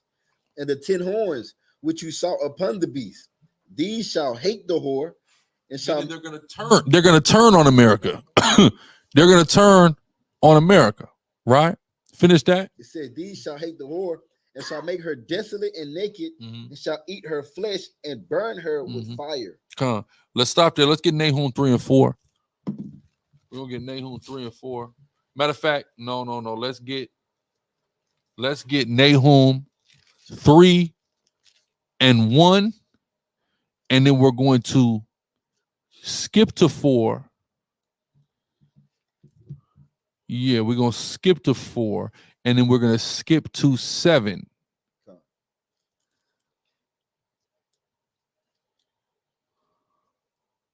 Yeah, go ahead. The book of the prophet Nahum, chapter 3, verse 1. Woe to the bloody city. To be clear, this is a city. Woe to the bloody city. Go ahead. It says, woe to the bloody city. It is all full of lies and robbery. The prey departs not.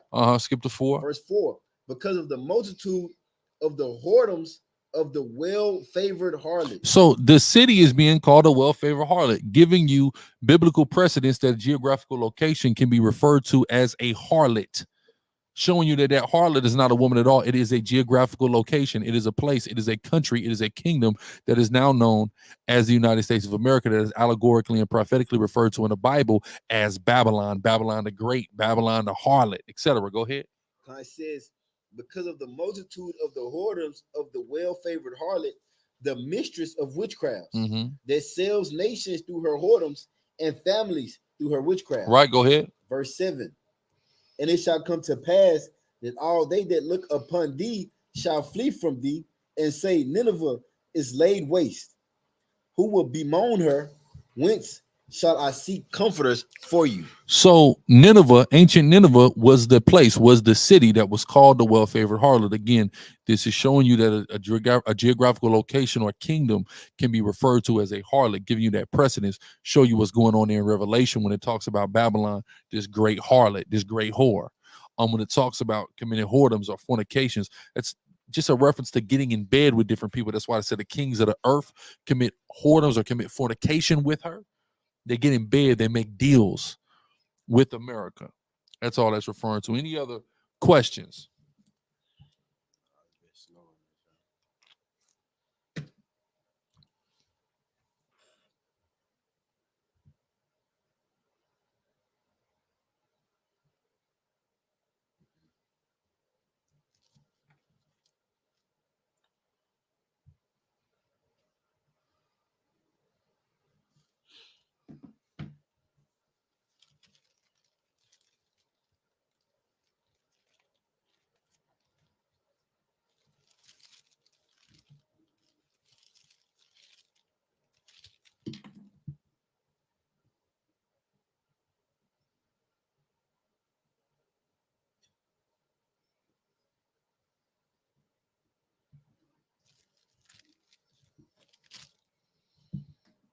Definitely make sure you like the video.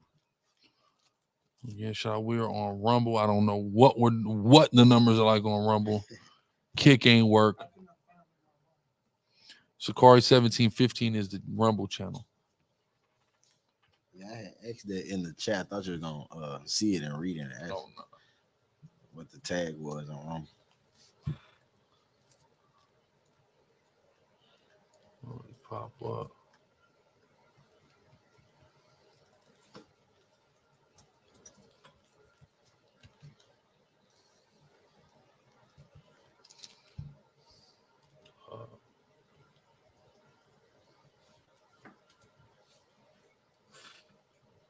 Okay, we got 16 watching on Rumble. All praises. Or it says 2. We got up to 16. Con. Well, all praises. That's something for a first shot in the dark Rumble stream. Con, for sure. Right? That's something. Praise the Lord.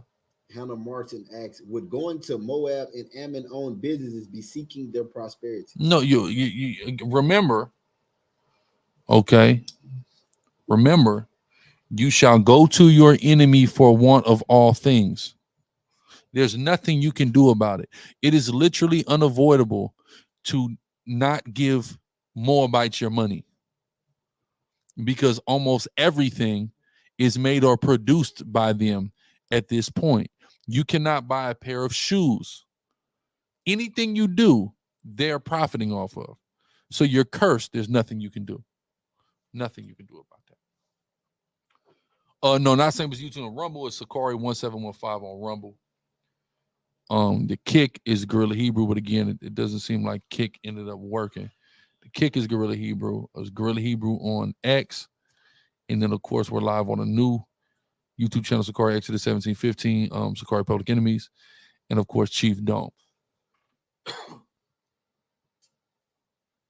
You know, we just pushing this thing out, pushing this truth out. Brother Dragonfly says, thank you. I saw someone say Biden was the beast because 2020 year election was 666 equaled his campaign text. Is there something to this? No, they're just evil. They love them type of numbers. Don't get that twisted. But no, those individuals, there's only one highlighted individual, of course, outside of who you call Christ Yahushua, who's playing a part on this geopolitical stage and prophecy, which is Gog, whoever Gog is. Now, Gog could very well be Vladimir Putin, but it also could not be. The Most High can drag this out as long as he sees fit. He could raise up another ruler up out of Russia. We don't know. Vladimir Putin is definitely seeming to fit the description. Don't get it twisted, but we're going to have to wait and see how the prophecy plays out. Okay, King Torah, I'll see you there. But other than Gog, there's no specific people coming from Babylon, from Western Europe, who are going to be these, isolated individuals mentioned in prophecy. There's just not. This Antichrist concept, all that madness to think that one of these presidents is isolated there.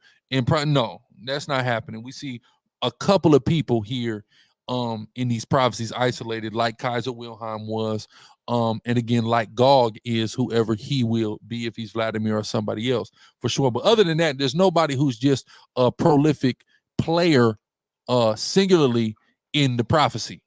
No, it's these kingdoms, not so much the kings and the rulers themselves, but rather the kingdoms, because these kingdoms that were dealing with these modern day countries, they don't function like ancient kingdoms that had this true emphatic ruler that led. No. That's not how this thing does it. They like democracy here. So that democracy takes away from the power and the strength of the one particular individual leadership that we saw in times past in antiquity. See how Vladimir Putin is running Russia, even though he's been democratically elected, is not very democratic at all. He's running and his people love him and he's the king, and that's just it. But we've seen so much madness. I done seen so many false prophecies in this truth. And the Lord willing will be 16 years tomorrow. So many false prophecies by so many people who wanted to be somebody. I remember there's a particular organization who said Barack Obama was the Antichrist. And then he went out of office and they said, no, listen, he's going to get back. He's going to become the leader of the UN and take over the world that way and be the Antichrist. Foolishness. Foolishness. The Antichrist is anyone that does not confirm that Christ came in the flesh. That is the spirit of Antichrist, and there are many Antichrists. Go ahead. Not many times people that said that it was somehow not gonna be a next election. Yeah, man, you know, most I gonna make sure ain't no new election. Hey, this available. You got to remember, I came in an election year, right? 16 years in this truth. I've seen 4 elections in this truth. Every one of those elections, I've seen niggas say the election wasn't gonna happen. Exactly. Now, I've said in regards to only really this election that it's possible it doesn't happen. Biden do something. It's possible. Go on a limb and say it's not going to happen. Come on, that's crazy. The Most High didn't. I mean, if the Most High showed me that, he has not showed me that. So I wouldn't say it. That's madness, man. Right. But yeah, all praise to the Most High, man. 16 years in this thing, man. Hopefully, you know, we pray I can endure to the end. I pray all y'all endure to the end in this thing and we get the reward that's at this finish line, man. It's a much better than them gold medals. Our people are out there running for now.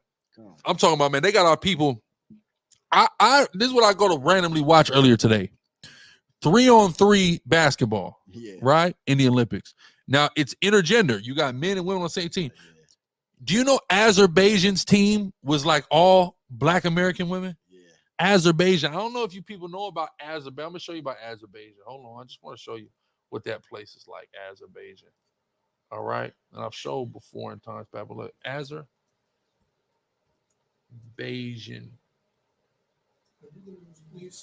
people, right? This is Azerbaijan people. Now watch.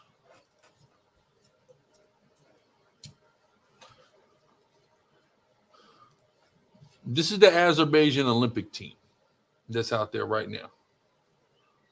Who are these two? Right. Now watch. Let's look at their names. Not Mercedes Walker, Mercedes Walker. And Tiffany Hayes. Where do we think those two are from? Right. Azerbaijan? Oh, I'm not even showing to like it. Right? This is the two on the end. Where do we think they're from? You said they can leave a donation on Rumble? Okay, so y'all can leave some on Rumble or on the Chief Dome YouTube. If you use the stove to light a candle, is that breaking the Sabbath, or is it just cooking is breaking the Sabbath? Salaki, y'all. This is the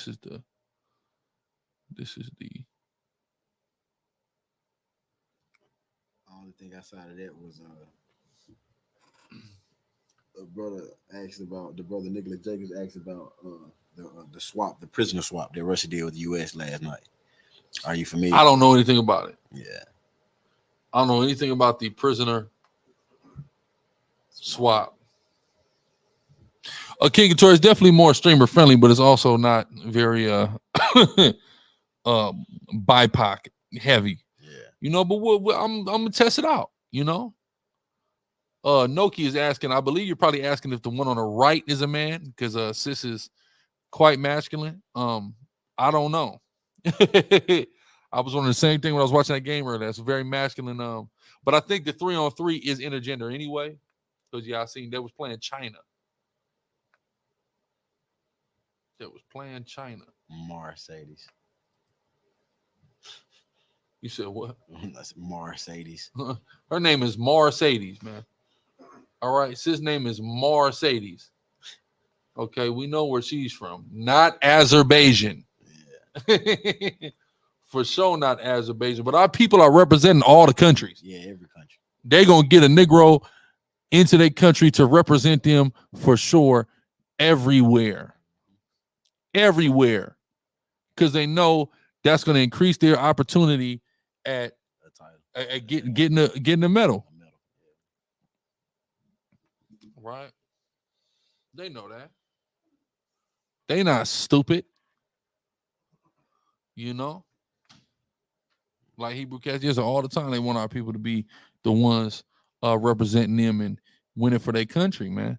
And then our people, they taking the bag to go do it. But it's like, the national, but that's the thing. They have stripped us of any nationality. So we don't actually have national pride. That's why we'll go play for any country. We don't have a home. Some of our people will play for the U.S. Some of our people are like, man, I can play for the U.S. or anybody. I don't, what does it matter? None of these are my home. Just put me on the stage. Right? Just put me on the stage. I'm going to ball out. Write me a good check. We're going to try to bring it home. Right? One of the, I think the Levite that represented the U.S. in the Olympics, brother, I think he brought home a gold already. You know what I'm saying? So it's our people are constantly exploited. That goes back to my initial point dealing with this whole thing with Kamala, the exploitation of our people. What's new? That's what this whole place is built upon. This whole place is built upon the exploitation of Black and Hispanic people, Native Indian people, period. In every way you can imagine. In every way you can imagine. But go ahead, y'all. Shoot your questions. Definitely make sure you get all over the GORRILLA.tv, both the YouTube channel, the Gorilla TV YouTube channel, and the GORRILLA.tv website. Sign up over there just for $5. Get all the access to all of my content that I'll be posting there. A lot of exclusives. Again, those videos will exist on the Gorilla TV YouTube page, but in a shortened form. To get the full length, you got to go over to Gorilla TV or CZYN. Both will have those catalogs. Right? Both will have those catalogs. But say he thinks this is Benjamin. Crazy, man.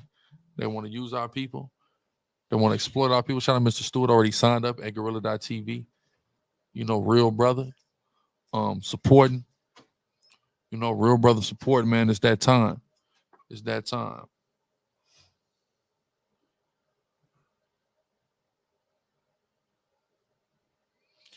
Chaz, it's clear to me that you have, give me your ways and not my ways, right? Right. It's clear to me that you're having an issue processing something that you don't have any business attempting to process, right? And you're trying to rationalize something from your perspective that's not your perspective, right?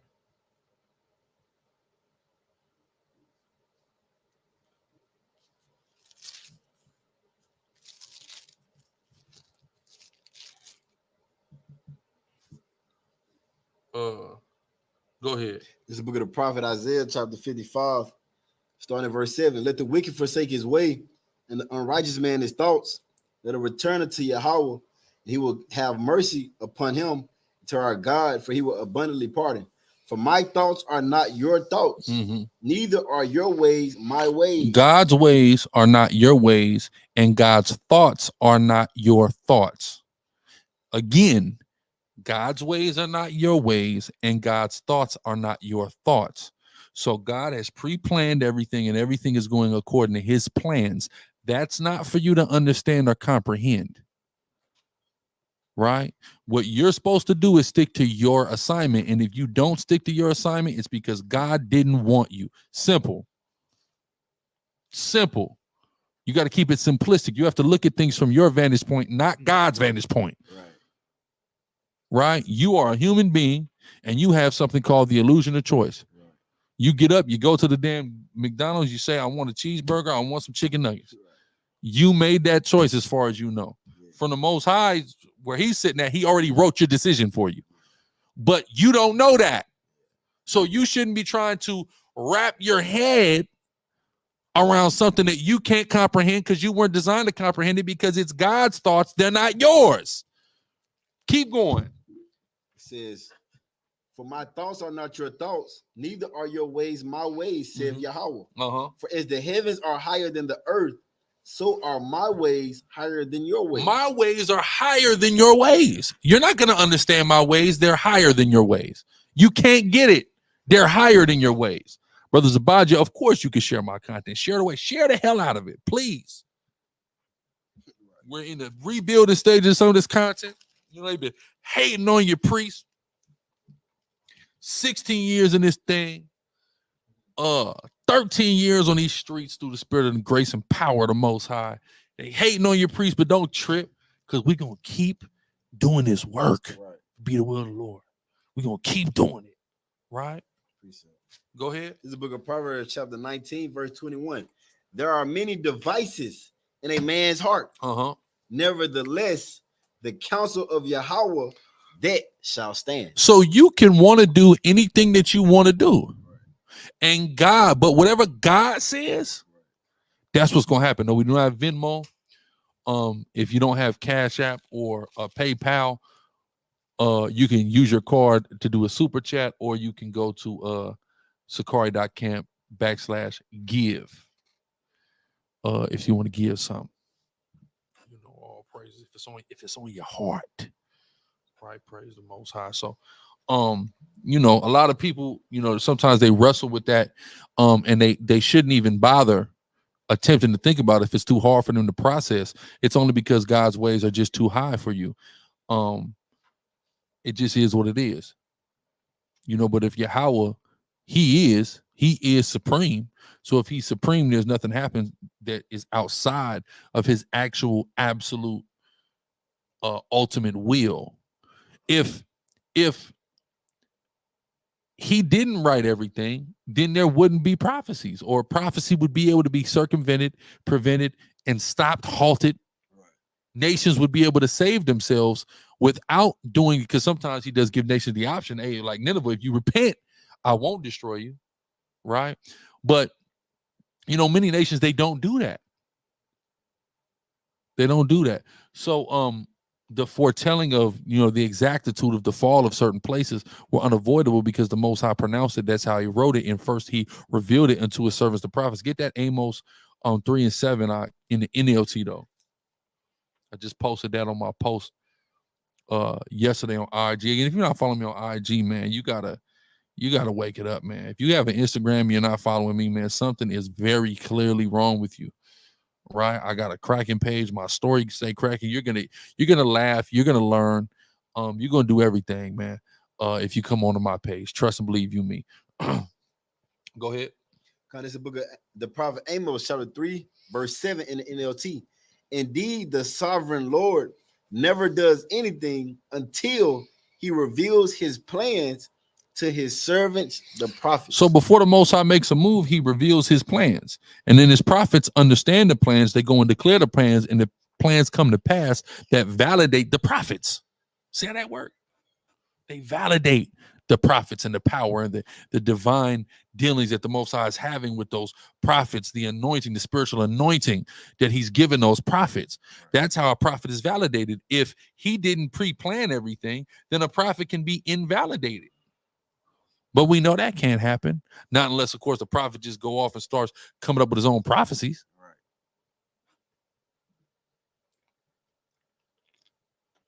Right.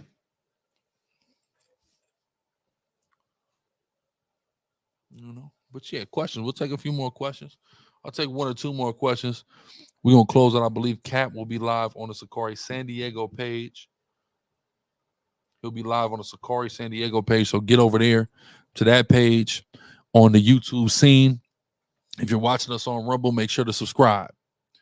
If you are watching, matter of fact, let me post this channel. Let it be the last channel I post.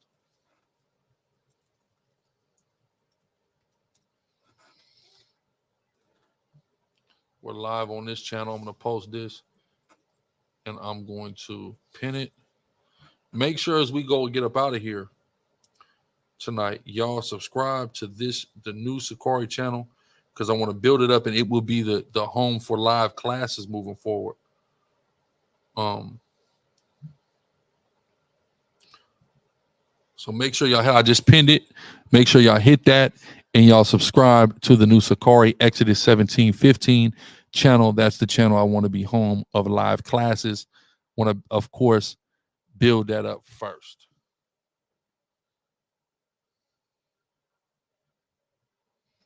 So y'all make sure to go over there and click that. St. Ephraim, you're going to have to wait for the Genesis breakdown for that. I'll be doing that, Lord willing, soon, going over Genesis. Cam, you asked this question, I think, on YouTube in the comments. I think, frankly, it's a pretty ridiculous question. No, of why would it be a sin to take a cold shower on the Sabbath? Why would that be a sin? Come on now.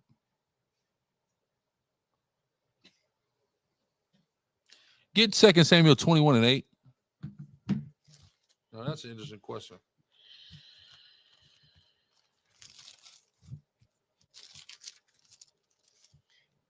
Ready? Book of 2 Samuel chapter 21, starting at verse 8. But the king took the two sons of Rizpah, the daughter of Aiah, whom she bare unto Saul, Armani and Mephibosheth, and the 5 sons of Michal, the daughter of Saul, whom she brought up for Adriel, the son of Barzillai, the Mahalathite. You said what? 2 Samuel what? 21:8. Okay, you said, so the question he asked, let me highlight this. Let me highlight this. Am I reading 2 Samuel 21:8 right? Michal had 5 sons, and David sacrificed them over to the Gibeonites. Let me see.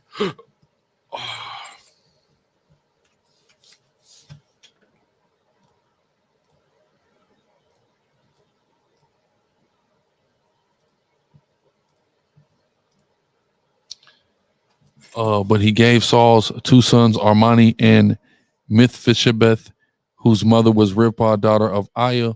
He gave them the 5 sons of Saul's daughter Merab, the wife of Adriel, the son of Barzillai from Mahalath. The men of Gibeon executed them on a mountain before the Lord.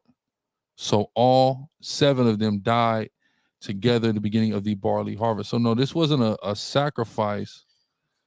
They didn't sacrifice the men. The men of Gibeon executed, they were killed. Right. So the men of Gibeon, right, just so we're clear on who this is, the men of Gibeon are the Gibeonites, right? And having a Gibeon, hold on. Boom. Gibeonite, a great town of Hivites, afterwards of the Benjamites. So these Benjamites killed these other Benjamites. So of course they couldn't sacrifice. They weren't even qualified to do that, number one. But if we go here, let's get full context. Start at 5. Start at verse 3. Starting at let's start at 1. There was a oh, you can read it, Salakia. Yeah, 2 Samuel chapter 21, starting verse 1. Then there was a famine in the days of David 3 years, year after year. And David inquired of Yahweh, and Yahweh answered, it is for Saul and for his bloody house, because he slew the Gibeonites. So God cursed Israel because Saul's family committed murder against the Gibeonites. So what you're reading about in verse 8, they just got it back in blood. Yeah. The Gibeonites slid back on the house of Saul. That's what happened. David gave him the opportunity. And David, you know what I'm saying? He set the whole, let's read it. Let's read the whole thing. We'll close on that. It said, it is for Saul and for his bloody house, because he slew the Gibeonites. And the king called the Gibeonites and said unto them, now the Gibeonites were not of the children of Israel, but of the remnant of the Amorites. And the children of Israel. So these were Amorites. These were not Benjamites, Salaki. These were the original inhabitants of Gibeon that were left. Go ahead. It says, but of the remnant of the Amorites and the children of Israel had sworn unto them. And Saul sought to slay them in his zeal to the children of Israel and Judah. Wherefore David said unto the Gibeonites, what shall I do for you? And wherewith shall I make the atonement that ye may bless the inheritance of Yahweh? Right. Basically, how can I make this cool again? How can we get peace between us? Right. Go ahead. Verse 4, and the Gibeonites said unto him, we will have no silver nor gold of Saul. You can't pay us. Go ahead. Nor of his house. Right. So in the NLT it says, well, money can't settle this matter between us and the family of Saul. Right. It says, neither for us shall you kill any man in Israel. We don't want you to kill any Israelite. Go ahead. And he said, what ye shall say, that will I do for you. And they answered the king, the man that consumed us and that devised against us that we should be destroyed from remaining in any of the coasts of Israel, let 7 men of his sons be delivered unto us, and we will hang them up unto the Lord in Gibeah of Saul, whom Yahweh did choose, and the king said, I will give them. But the king spared. So give us 7 of them kids, 7 of his descendants, his offspring, and we're gonna kill them. And we're gonna kill them in the mountain of the Lord, and then we're gonna be cool after that. Go ahead. It says, but the king spared Mephibosheth, the son of Jonathan. Why? Keep going. The son of Saul, because of Yahweh's oath that was between them. They was close. Yeah. That was his best friend. So he wasn't gonna let his best friend's son go out. Right. So he made sure to make sure he was cool, but he damn sure gave him 7 of Saul's sons, right, his worst enemy. Go ahead. It says, because of Yahweh's oath that was between them, between David and Jonathan, the son of Saul. It's really it on there. Right. That's the context. Hosea Israel, y'all about Shemi al Shabbat worth of water. Right. So that's what that was about. KJV says McCall, and it's actually the daughter or whose mother there was, whose mother was Rizpah. Yeah. Rizpah. He also gave 5 sons, Saul's daughter Merab, not McCall, and her husband was Adriel. Right. So just to be clear, to get all that clear. But yeah, with that being said, man, we're gonna give all praise, honor, and glory to Yahweh B'Shem Yahweh Shai. We're gonna say Shalom, man, and make sure you subscribe to all the channels, and all praise to the Most High.